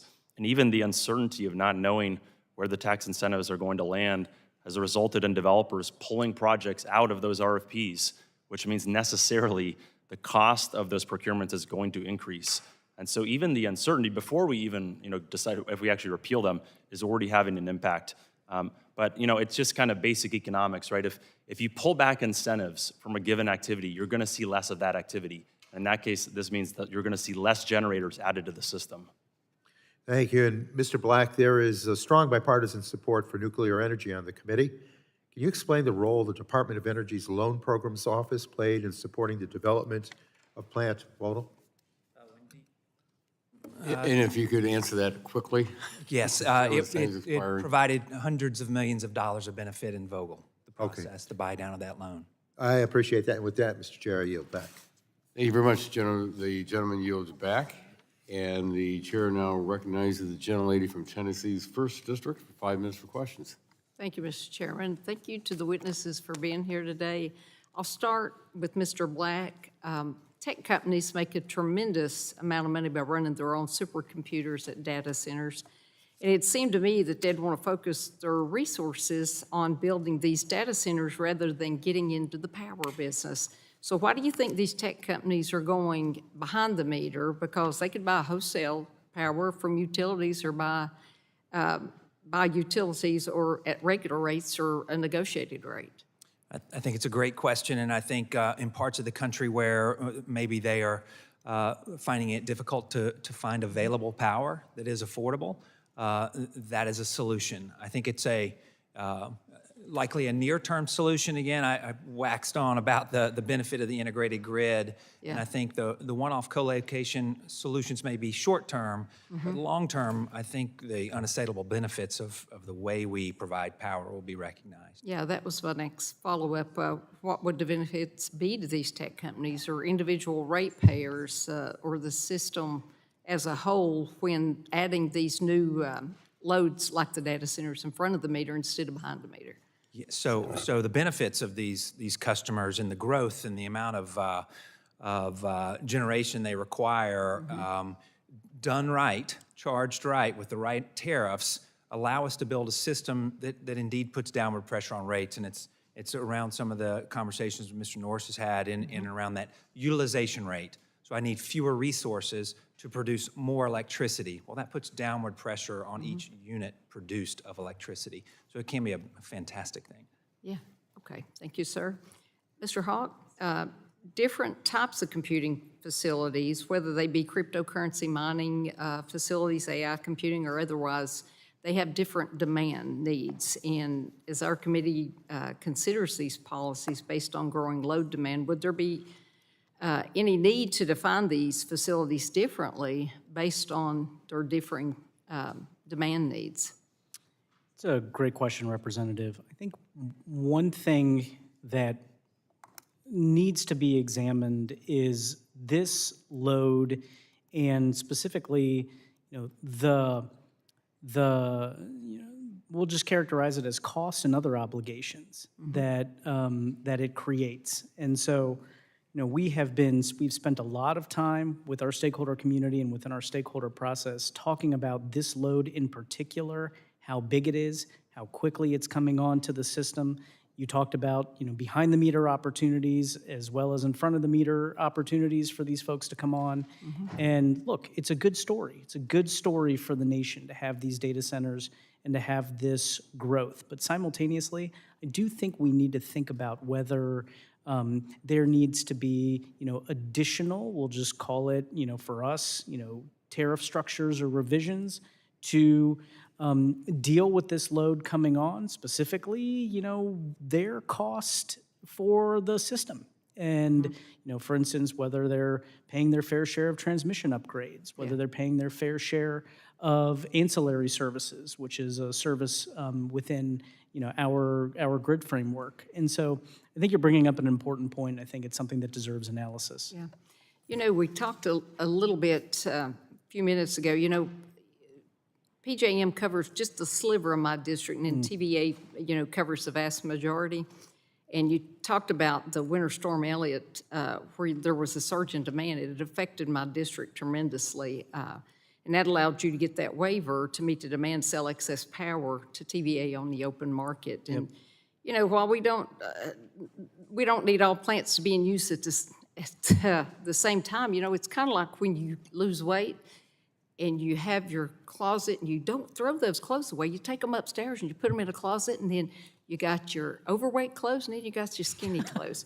And it's kind of the same way with this power structure, you don't want to turn all of it off or get rid of it all at once. Do you agree?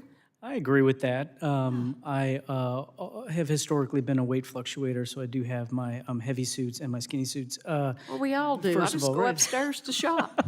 But I also agree fundamentally with the premise. And look, the tighter we get on supply, the less we're going to be able to export to our neighbors. And we have been historically, when the weather gets rough, especially these last few winters, we have been able to export to our neighbors in order for them to keep the lights on. And so the tighter we get with supply, we have generally been the sort of the grid in the Eastern Interconnect that has had the most robust supply. The tighter we get, the less we're going to be able to help our neighbors. And so I think fundamentally, I do agree with what you're saying. You keep those overweight clothes. I got you, pal.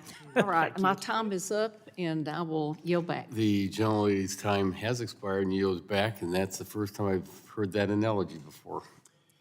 The chair now recognizes the gentleman from Texas's 33rd District for 5 minutes for questions.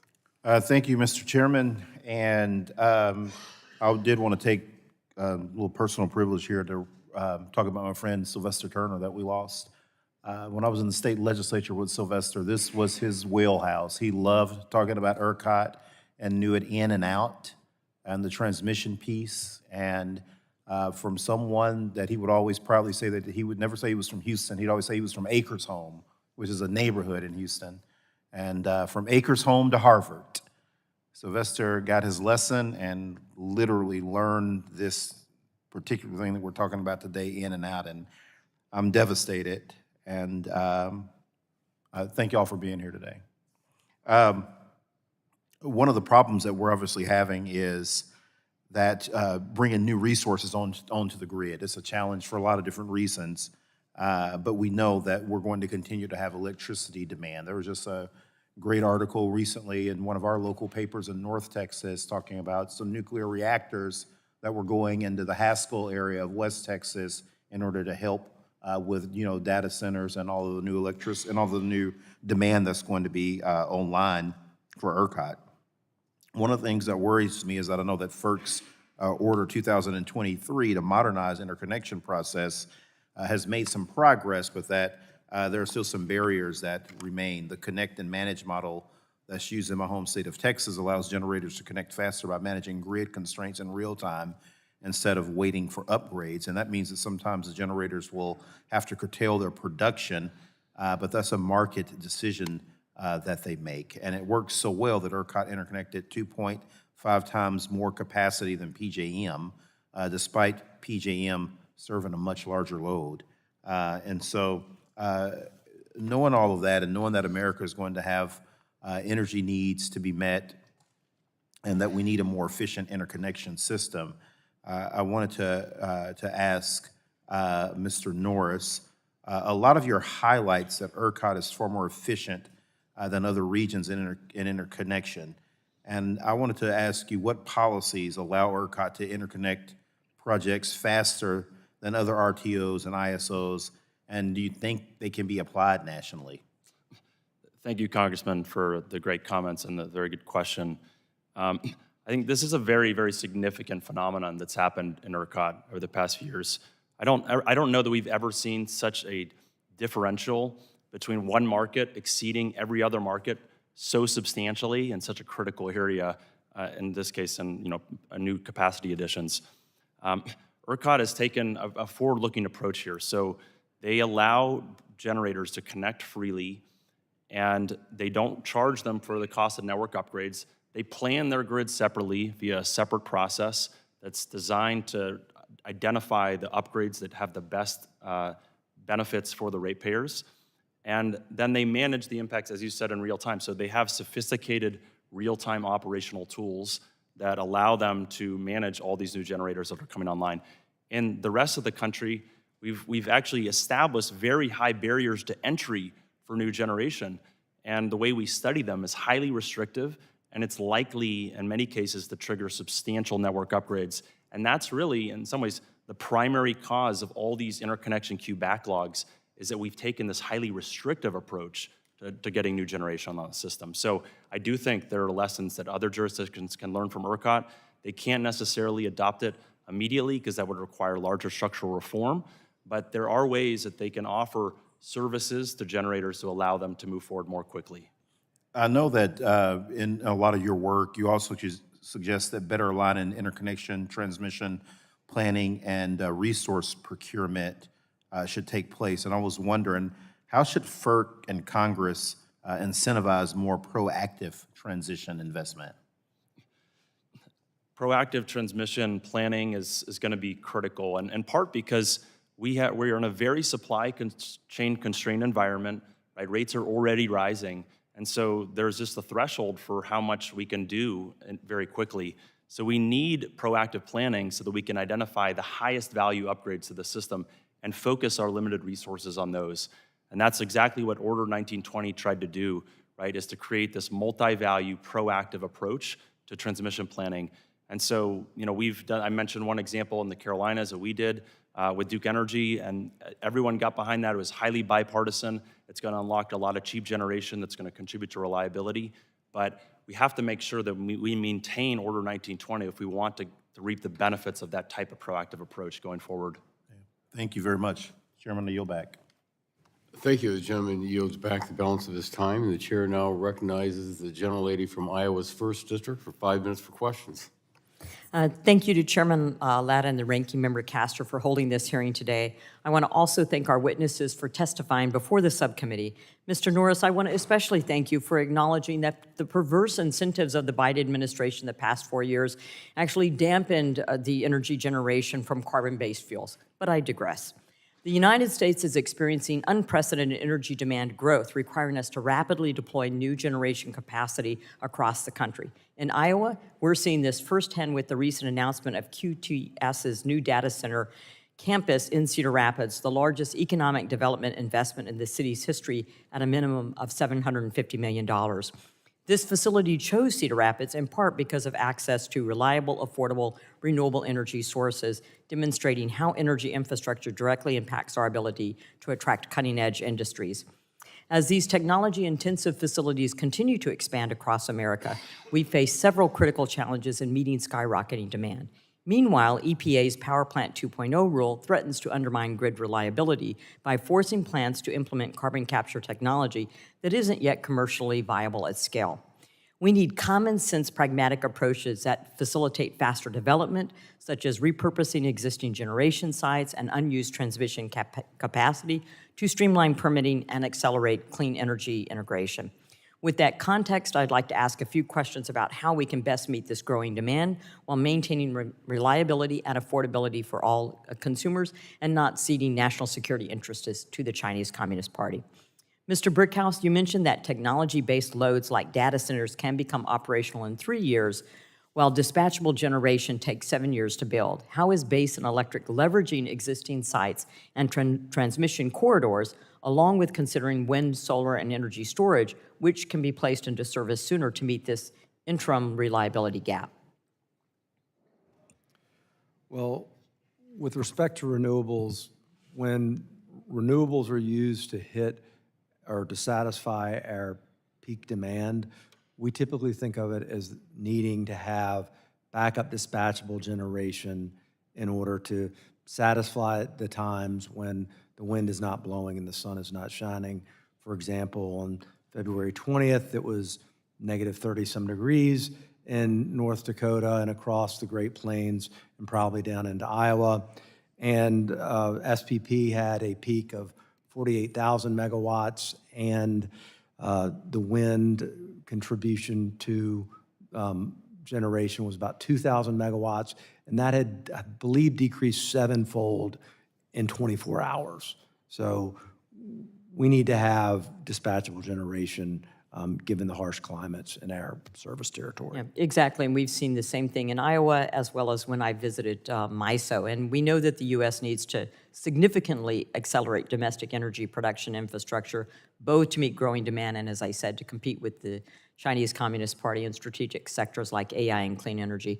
Mr. Black, your experience with developing transmission projects across multiple jurisdictions gives you unique insight into supply chain challenges. How critical are tax incentives like the tech-neutral electricity credits under 45Y and 45E and 45X advanced manufacturing for onshoring American manufacturing in the energy sector, and what would be the competitive implications be against China if these credits were significantly reduced? Yeah, there's definitely a significant amount of investment required, and those investments or those tools that you just discussed are incredibly helpful in ensuring that we can get those projects built and online in a manner that's affordable for our customers. Thank you. Mr. Haque, Basin Electric is experiencing load growth significantly higher than the national average, in part due to data center demand. Given your experience at PJM, what best practices would you highlight to balance increased cost to ratepayers and economic development? So as supply decreases and demand increases, it will raise prices. And this is just the reality of the marketplace. Now, one thing that we can do is work with our retail regulators on how those costs end up getting passed down to consumers. I was a former retail regulator myself from the state of Ohio. You know, how those, we call them default service procurement auctions work, how in a deregulated state, how those costs are passed down is something that's worth examining, frankly, in all of our jurisdictions, because a price increase in just one of our markets should not actually result in a direct proportionality of costs that are passed down to consumers. Thank you. We need to significantly accelerate domestic energy infrastructure to meet growing demand. Tax incentives like the tech-neutral clean energy credits under 45Y, 45E, and the 45Q carbon sequestration credit, and the 45X advanced manufacturing credit aim to strengthen American manufacturing capability and reduce the engineering, procurement, and construction risks that have plagued major energy projects. With that, I yield back. Thank you. The gentlelady's time has expired and yields back. The chair now recognizes the gentlelady from Washington's 8th District for 5 minutes for questions. Thank you, Chairman Latta, and thank you to our witnesses today. I'm going to start with just a few questions for Mr. Brickhouse. Mr. Brickhouse, Basin Electric purchases electricity from hydropower assets at the Western Area Power Administration, correct? Yes, ma'am.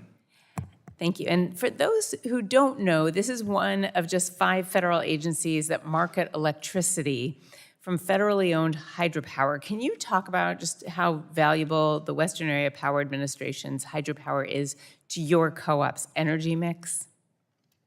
Yes. So the Western Area Power Administration owns and operates about 17,000 miles of transmission through the Great Plains and down into the desert southwest. And then Bonneville Power Administration, which we don't have adjacent service territory, they have about 15,000 miles of transmission, if memory serves me correctly. And with respect to WAPA specifically, their transmission lines will end at one of their substations. On the other end of that substation, Basin's transmission line will connect and take it to the rest of our members. So Got it. a key partner. So you're focusing more on transmission. I was really focusing on hydropower, which is, of course, important because it's base load and it's dispatchable, it's clean, And we and it's transact with affordable. hydropower with them on a daily basis. What would happen if this hydropower were to suddenly become unavailable? My colleague from PJM says when you have a supply and demand imbalance on the demand side or the supply side shrinking, you're going to have higher prices immediately. Higher prices, less reliability. Thank you. And in this context, the Bonneville Power Administration is similarly public power that supplies Washington, Oregon, Montana, and Idaho, and is funded by our electric bills, not by the federal government. So I want to extrapolate what this means for my state of Washington. It has twice the generating capacity of WAPA. And in fact, Bonneville is the largest of the 5 power marketing administrations. So I want to also mention that this is important to several of the Republican colleagues in this committee. Across the Pacific Northwest, Bonneville accounts for about 65% of the generating capacity in the region and most of the high voltage transmission, as you discussed. The operations, therefore, at Bonneville are essential to maintaining the grid at existing energy rates. And again, you pointed out that we, the ratepayers, pay for the operations, not the federal government. So despite all of that, the administration and Elon Musk have still set their sights and succeeded in cutting nearly 20% of the workforce there. And that includes the linemen who work on down power lines, the system operators that make sure that demand meets supply, and they are up 24/7. And then, of course, the vice president of transmission. I just want to point out that these deliberate words of probationary employees is really pretty disparaging. It implies that they're in trouble and are dispensable. Really, that is not the case. It just means they've been there for less than 1 or 2 years or just got promoted. So I'm not saying BPA is perfect, but this decision is not saving taxpayer money. It's not just reckless, and it's also not helping to pay for the gigantic tax cuts that my colleagues are planning for the wealthiest people and corporations in the U.S.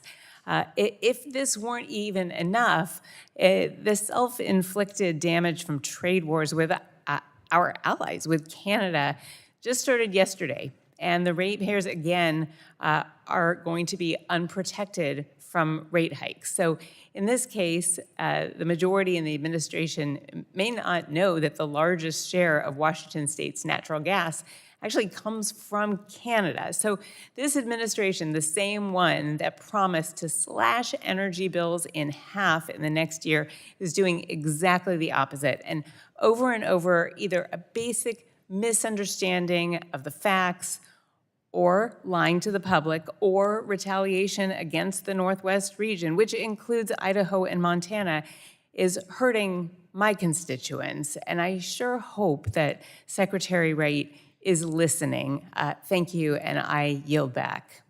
Thank you. The gentlelady yields back the balance of her time. The chair now recognizes the gentleman from South Carolina's 7th District for 5 minutes for questions. Thank you, Mr. Chairman, and thank you to our witnesses for being here today and your testimony. I come from a great state of the great state of South Carolina, where we've seen record investments from an economic development standpoint, advanced manufacturing, AI, and of course, a rapidly increasing population. Myrtle Beach, one of the towns that I represent, is the fastest growing city in the country, creating more of a demand on our grid. Companies like DC Blocks are investing in our critical infrastructure, including the Myrtle Beach Cable Landing Station, data centers across the state, expanding connectivity and supporting high-performance computing. And as these industries grow and as people continue to move to South Carolina, energy must keep up. Nuclear is key, in my mind, to meeting some of that demand. In fact, South Carolina already generates 55% of its electricity from nuclear, thanks to initiatives like the Palmetto Nuclear Coalition. We have a strong industry-led effort to advance large-scale reactors and small modular technologies. But we can't rely on the status quo for long.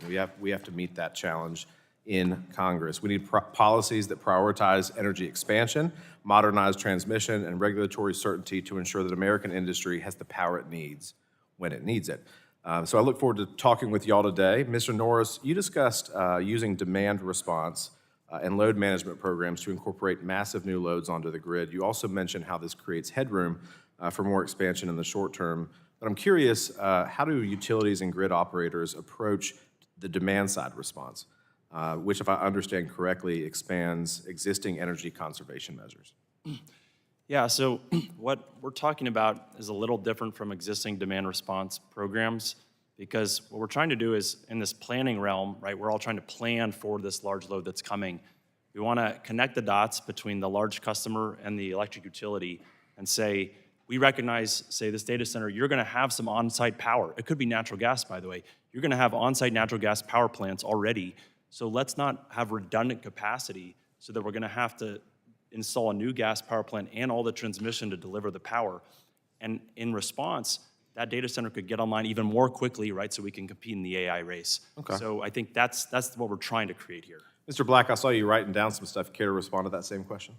Yes, so to do what he was just reflecting on, we need what we call the abilities, the visibility, the dispatchability, the predictability of these loads. If we don't have that kind of control, we can't, frankly, pay that customer an appropriate amount so that they provide benefits to our system. And Southern has a long history of doing this, from RTP, real-time pricing, to interruptible standby generation rates. We've been doing this a long time, and it is an important part of, in sort of rate world, we trim the peaks and fill the valleys, and that improves the efficiency of our system. So absolutely necessary, but those abilities are probably the key to unlocking that value. Mr. Brickhouse, same question to you. And by the way, big fan of co-ops. South Carolina co-ops are some of the best. We love them, but same question to you. Thank you. Live in Congresswoman Fedorchuk's district, but I was born in the great state of South Carolina, so thank you. Go Gamecocks. I guess from our perspective, as a load-serving entity, we have to look at it with some skepticism and say, what happens if the load does not respond? And that can happen. And we are in a regional transmission organization, and we are obligated to abide by their rules. I'll let Mr. Haque talk about this a little more specifically if he'd like, but a number of years ago, PJM adjusted their demand response rates because they had, and I don't want to mischaracterize this, but they had significant demand for those demand response rates, and they changed the rules and gave it less capacity accreditation. So as a utility that not subject to PJM's RTO rules, but to SPP's RTO rules, you do have to have that in the back of your mind. Is the load going to show up when you curtail that demand? And is the regional transmission organization going to change the rules down the road, and we're suddenly going to have to come up with more capacity? Thank you for that. Mr. Brickhouse, as a utility operator, what are the benefits of policies that promote energy abundance rather than scarcity management? Permitting reform is a concern, and I think that there are a number of changes that Congress can make to the National Environmental Policy Act that would be very helpful to have additional resources come online more quickly. Thank you for that. Mr. Chairman, I see the balance of my time is just now expired, and with that, I yield back. The gentleman's time has expired and yields back. The chair now recognizes the gentlelady from Florida's 15th District for 5 minutes. Thank you, Mr. Chairman, and welcome to all of our witnesses here today.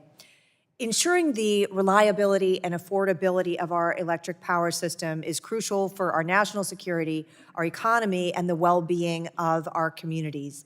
My home state of Florida is one of the nation's largest producers of electricity, with rapid population growth, increased manufacturing, and advances in technology, including artificial intelligence and the data centers needed to power it.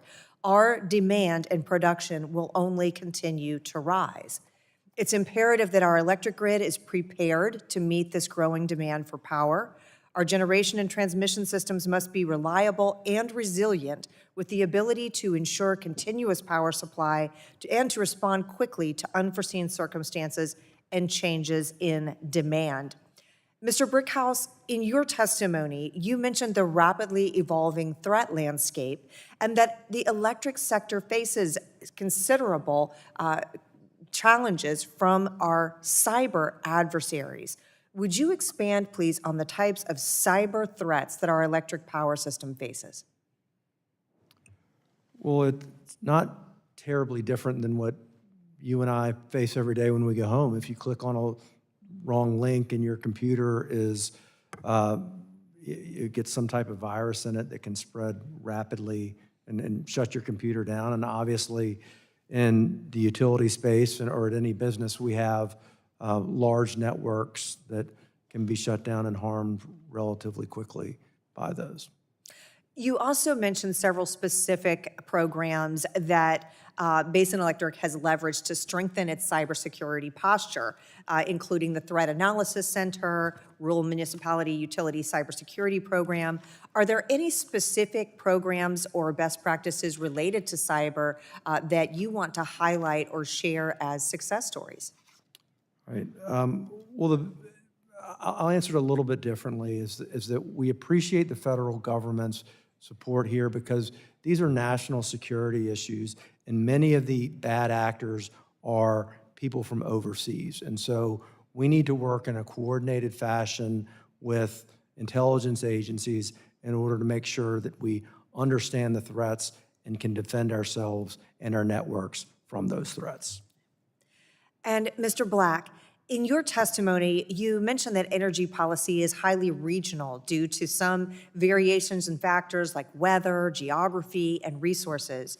And Florida, like several of the other southern states that your company serves, experienced devastating hurricanes last year. I am interested in discussing further with you how utility companies like yours prepare for these types of events. We are certainly practiced, unfortunately, at dealing with hurricanes. We had one of the largest hurricanes in our company's history this last year as it moved through Georgia. More poles, I can go through all the statistics. It's devastating. Our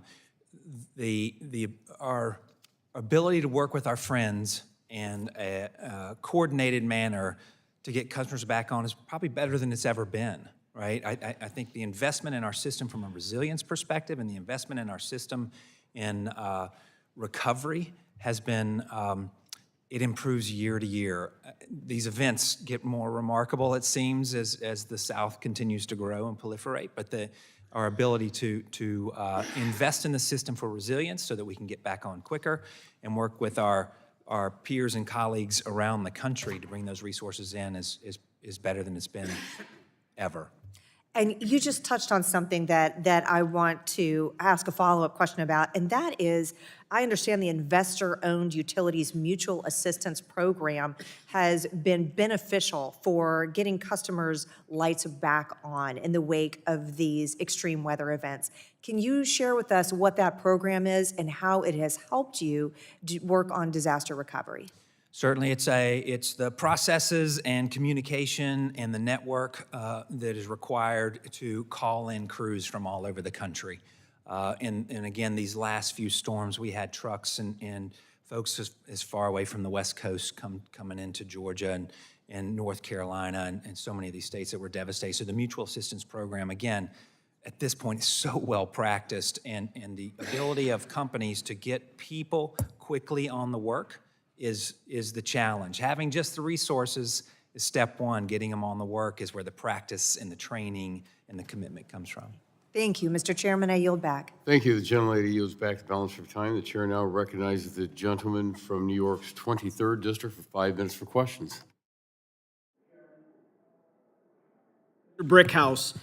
In its 2024 long-term reliability assessment issued last month, NERC ranked the middle part of the country in the MISO area as high risk for energy shortfalls with elevated risk throughout many other regions. And NERC notes that Section 111 standards, MATS rule, coal ash regulations and effluent limitations guidelines specifically are, quote, regulations that impose considerable financial and operational challenges on coal-fired generators, and, quote, have the potential to influence generators to seek deactivation during the 10-year assessment period of NERC's study. For the first time in years, we're facing increasing demand for electricity, in part due to ballooning demand from data centers and increased electrification. But the previous administration under President Biden tried to engineer an accelerated shift in the mix of electricity generation in the country with the goal of trying to force the shutdown of coal-fired power plants while discouraging natural gas transmission and generation. Mr. Brickhouse, should we have requirements that any environmental push to shift the mix of electricity production be fully vetted by reliability authorities like FERC and NERC? Or should we have reliability at the center of electricity planning moving forward? I think that in terms of regulations, we have to be careful of unintended consequences, and regulations that are put in by well-intentioned people today have the threat of being misused in the future. As a utility, and I think Mr. Black referenced this earlier as well, it is our obligation to balance supply and demand. Thank you. In the last 4 years, and looking even earlier than that, Democratic administrations have put their own public policy agenda items ahead of real issues like reliability and affordability. We saw this play out with former President Biden's work to shut down generation. And we see it on a state level with states like my home state of New York, where radical, even irresponsible public policies like the Climate Leadership Community Protection Act are putting zealous goals for emissions reductions and electrification ahead of basic questions about reliability, affordability, and the safety of residents. So I'd like to go down the row here and ask, have you seen state policies lead to or have an effect on higher rates and lower reliability? Mr. Brickhouse? Yes. Mr. Haque? Absolutely. Mr. Norris?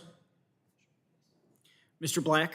I will say our region, in its support of our states and that regulation close to the states, has resulted in affordable and reliable power for our companies, so and our customers. So I would say state alignment around that issue, at least in our region, and this is back to that regionalism, has been strong. Now, the New York grid plans to add 3.5 gigawatts of new large loads to its system by 2030, including Micron's microchip fabrication facilities in the Syracuse area, which are creating thousands of new jobs and leading to billions in dollars of new investment.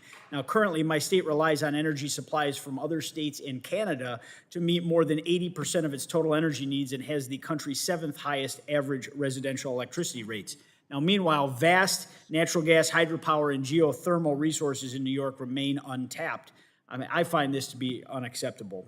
Unlocking our abundant energy resources can lower the cost of electricity while adding new loads to the system can put downward pressure on consumer rates. Mr. Black, we've heard today about the demand needs of various technologies like AI computing, cryptocurrency mining, and expanded manufacturing, such as the Micron facility that I mentioned. What policy considerations should be made to ensure grid reliability and efficiency while accommodating very energy-intensive industries coming into new areas?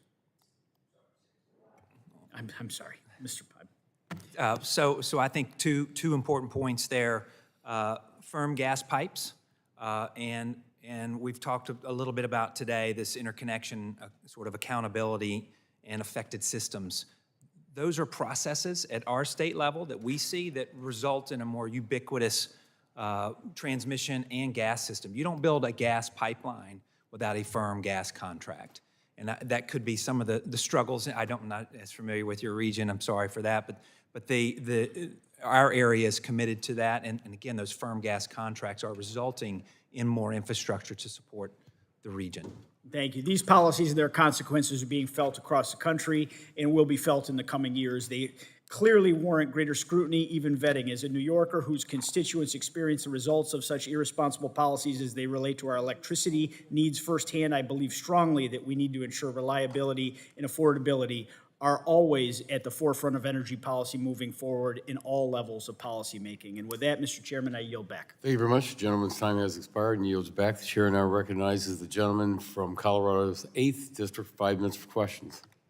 Thank you, Mr. Chairman. Thank you, Ranking Member, and thank you, of course, to the witnesses for coming today. In Colorado's 8th Congressional District, I represent a working-class district, northern suburbs of Denver, for whom energy is a major, major driver in the economy. In fact, the local electric utility that provides power to our area also services one of the major oil and gas fields in the area.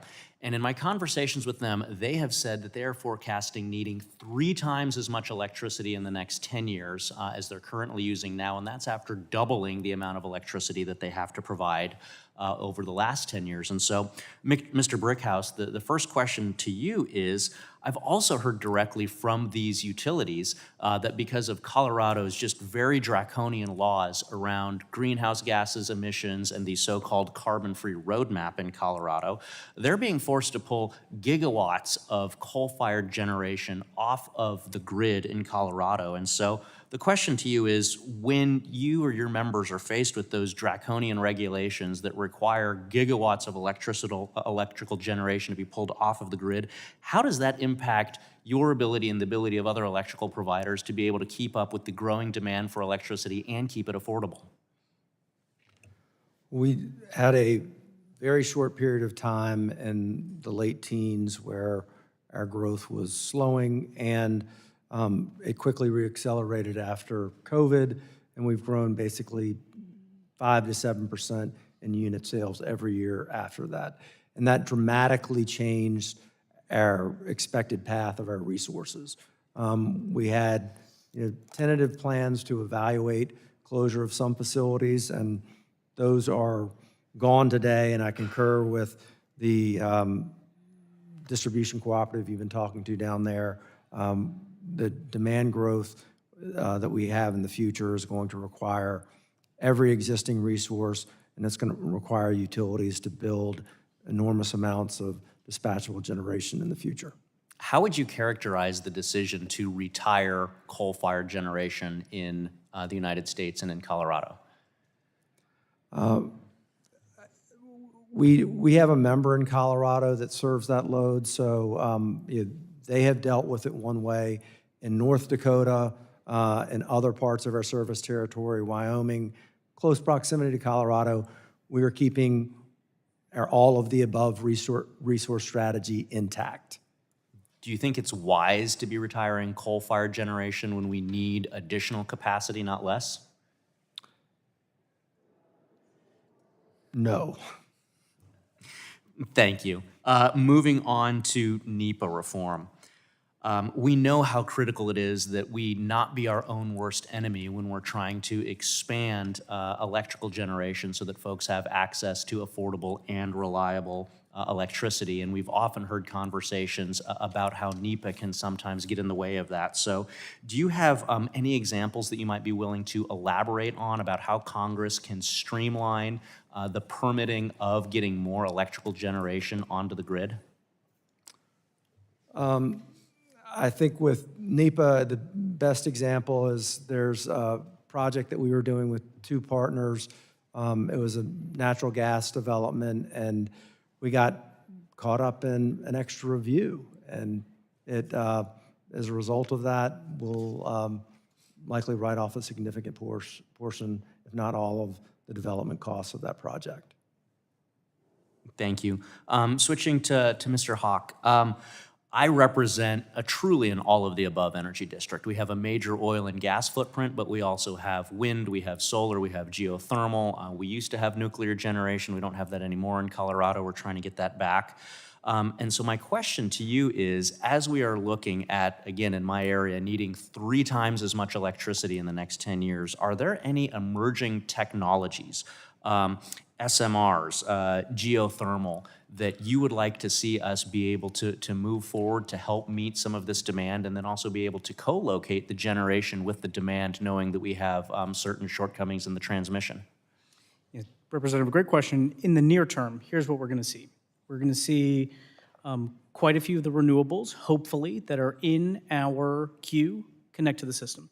We're going to see uprates of existing generating units. I think I described some of the nuclear uprates. There's the possibility of gas uprates as well. And I think you're going to see more demand response participate in our marketplace long term.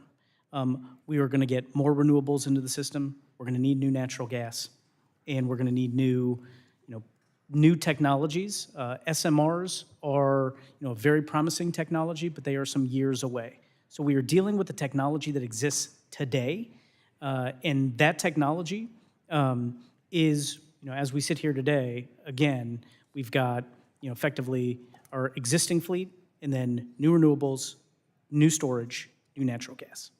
Thank you. Yield back.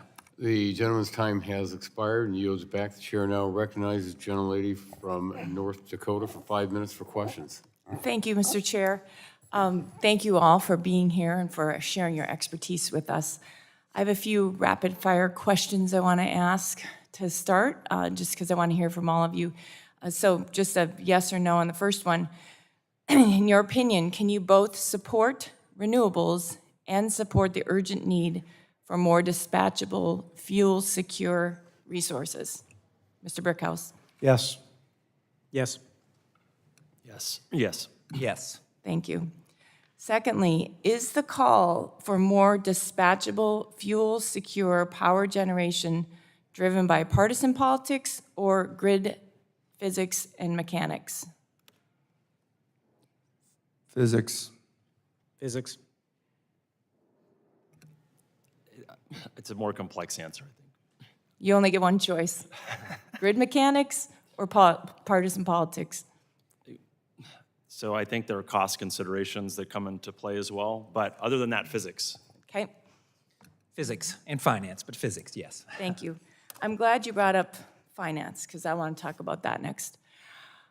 As it relates to cost, there's lots of talk about this is the lowest cost, that's the lowest cost. As it relates to cost, does the cost per kilowatt cover the full cost of any generation source? And if not, what is left out of that? What goes into the bill that customers pay? Because I had a lot of customers tell me as a regulator, if everything is so cheap, why is my bill going up?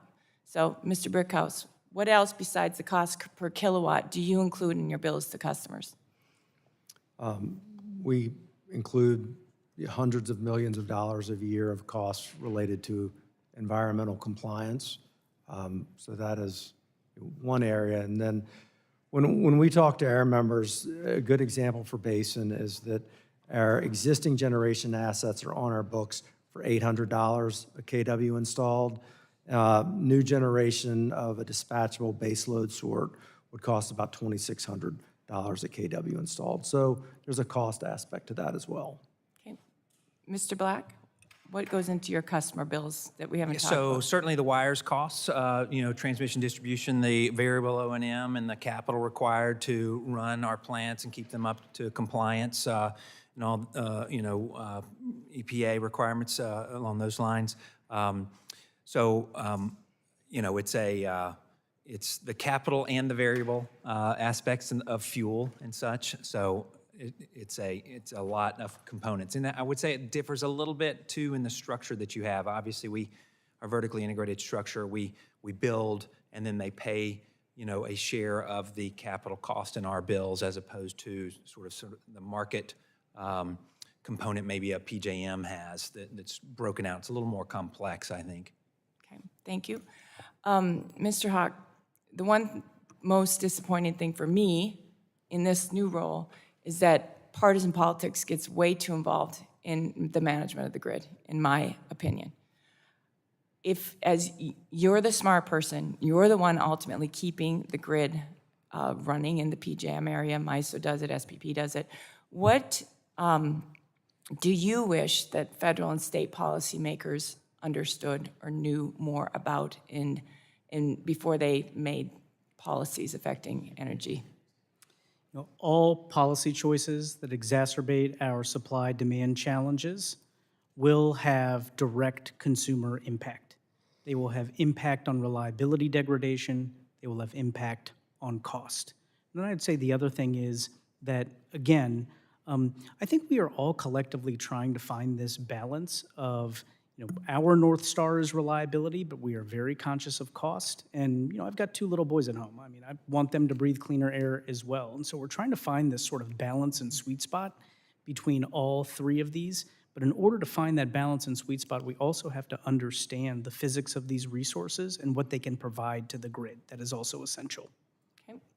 Mr. Brickhouse, and I have 1 minute left, so I have 2 more questions. You're seeing significant demand increase. Do you expect that you can meet that demand with renewables alone? No. How about you, Mr. Black? No, not renewables alone.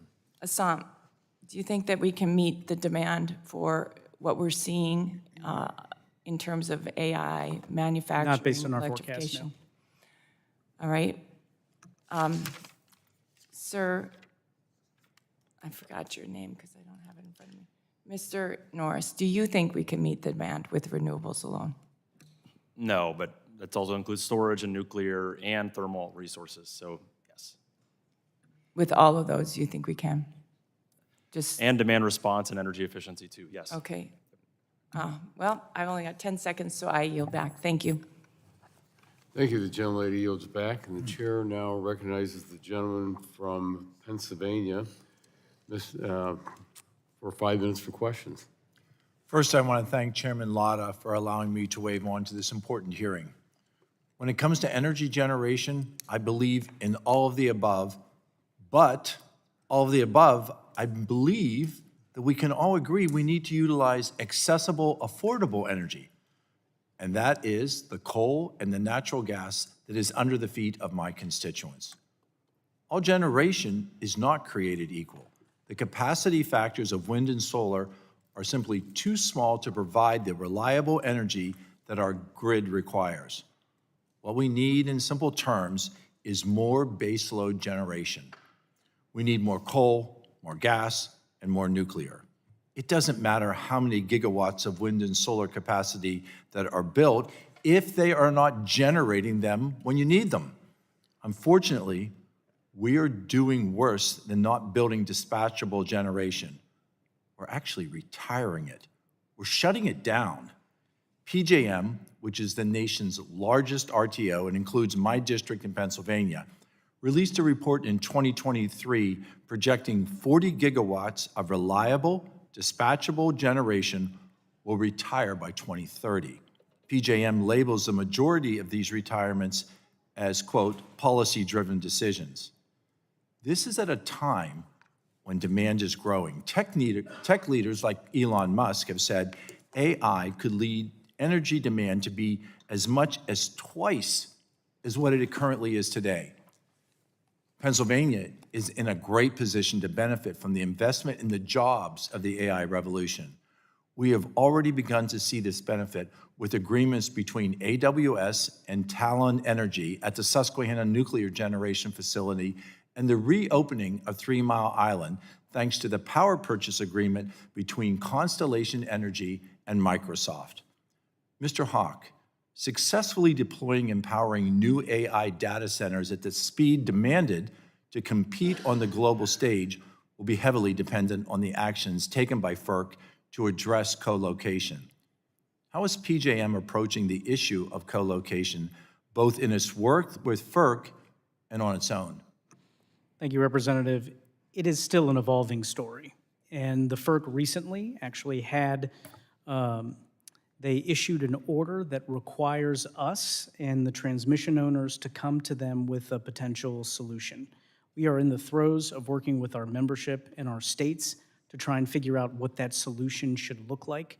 I would have more information for you in 30, 60 days, but we are working that solution right now with, again, our states and members. Mr. Haque, I hope that you will agree with me that we need more generation built within PJM. And what are the tools in PJM's toolbox to encourage the investment and the building of new generation? The tools in the toolbox, depending on whether you are a restructured or deregulated state or a vertically integrated state, Pennsylvania is a restructured or deregulated state, who are reliant on markets to try and incentivize new investment. Now, we have a capacity market that is meant to be a residual market. So parties like the one you're referencing, you actually referenced TMI and Microsoft, they can enter into bilateral transactions in order to make sure that they have, Microsoft in this instance, has the power that they need, and the capacity market can be relied upon to send what I would say are directional price signals, as well as to incentivize new investment. So, Mr. Haque, are capacity auctions one of the tools in your toolbox? And do you believe that capacity auctions are working to incentivize building new generation? And if not, what can be used to attract that new generation, that new investment? Yeah, so for our deregulated states, the capacity market is the primary tool that is utilized to try and incentivize new investment to the marketplace. However, I continue to think that as we see this proliferation in demand driven by data centers, driven by the onshoring of U.S. manufacturing, I think you will see more, again, bilateral transactions that occur within the footprint. And look, the other thing I would say is there are tools that can be utilized that have not been utilized yet. For instance, we've got the potential, if we clear 3 years below our reserve margin, that we can utilize a competitive procurement mechanism. That is a tool that is currently in our toolbox that we can utilize. States have taken action as well, depending on the resource types that they prefer, in order to try and advance new generation. And those actions can find their way into our marketplace as well. As we see the expansion of AI, we are going to rely more on you expanding those tools in your toolbox. Mr. Chairman, I thank you for allowing me to wave on, and I yield back. The gentleman's time has expired and yields back. The chair now recognizes the gentleman from Georgia's 1st District for 5 minutes for questions. Thank you, Mr. Chairman. Appreciate the opportunity to wave on to this committee, and thank all of you for being here. I suspect I'm the last one to ask questions, so you're almost done. Business is booming. We need more electricity. We're counting on y'all. I don't want you to feel any pressure, but we are counting on you, okay? We need you. My own state of Georgia, 11 years in a row, #1 state to do business in. Very proud of that, and there's a reason for that. Because we've created a pro-business environment, our legislature, our governors, they've created a pro-business environment, and we have available energy. We have affordable, reliable energy. That's another reason why people and businesses want to locate to Georgia. I know firsthand that the demand for more electricity is one of the top challenges that we face right now, and we'll continue to face that going forward. Mr. Black, in your written testimony, you also note that the state of Georgia is open for business. In fact, companies are flocking to Georgia because we have good policies, as I say, for business. Mr. Black, what's unique about Georgia? What should Congress do to make sure that the Georgia can remain open for business? Yes, so the load coming to Georgia is remarkable. I mean, we have line of sight on 10,000 megawatts. I know we've said a lot of numbers today, but that's a lot of electricity. And in the queue, another 50,000 of proposed and projects that may come our way. I believe some of the structures, the electricity structure that we have is incredibly important. It will result in firm gas pipelines. It will result in firm electric transmission. But those pipelines and the need for those and some of the reforms we've talked about in and around NEPA and the Clean Water Act and some judicial reform to get the pipelines done in time is essential. Okay. That's a national issue. Well, let me ask you something, and if I get any of this wrong, you're the expert, so please correct me, okay? But I think it's important to note that the state of Georgia is the only state that has built nuclear reactors in the last 30 years. We have 2 new nuclear reactors at Plant Vogtle, and I believe that Plant Vogtle right now, with the 4 nuclear reactors that are there, is providing about 22% of the electricity needs in the state. And if you combine that with Plant Hatch, which is in my district, in the 1st district, they're providing about 8%. Therefore, about 30% of the energy in the state of Georgia is coming from nuclear. That sounds accurate, yes. Yeah. So let me ask you something, because I heard SMRs. A lot of people have been talking about SMRs, but we don't have any under construction right now, do we? Does anybody on the panel know of any that we have under construction? Not domestically that I'm aware of, no. Okay. AP 1000s, as you know. Well, the reason I ask this is because, and I'm, hang with me here if you will. If Georgia Power were to build more nuclear, would it be SMRs, or would you continue with the reactors like you have at Plant Vogtle? Because it's my understanding that you would rather do that than to do the SMRs.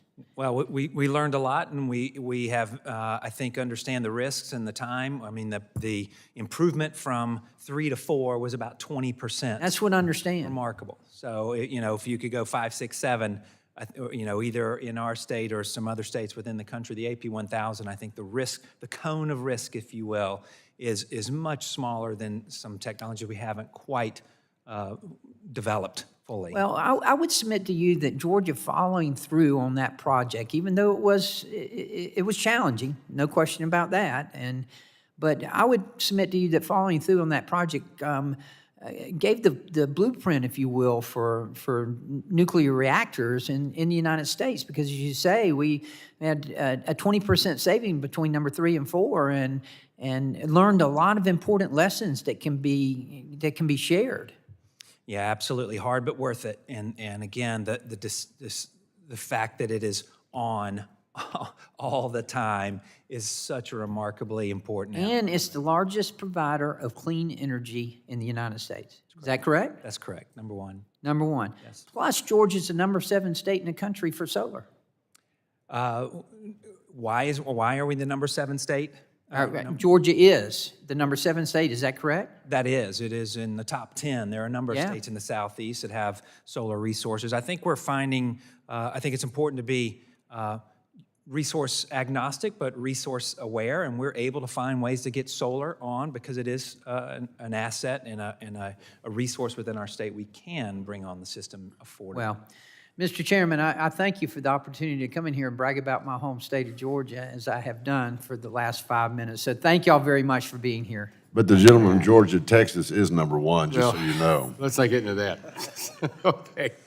The gentleman's time has expired and yields back, and seeing no other members wishing to ask questions of our witnesses today, I remind members that they do have additional written questions that they might be submitting to you, that we'd ask that you get those back to us within 10 business days.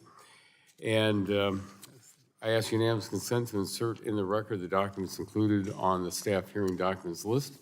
Without objection, so ordered. Without objection, the subcommittee is adjourned. And again, thank you to our witnesses for appearing today.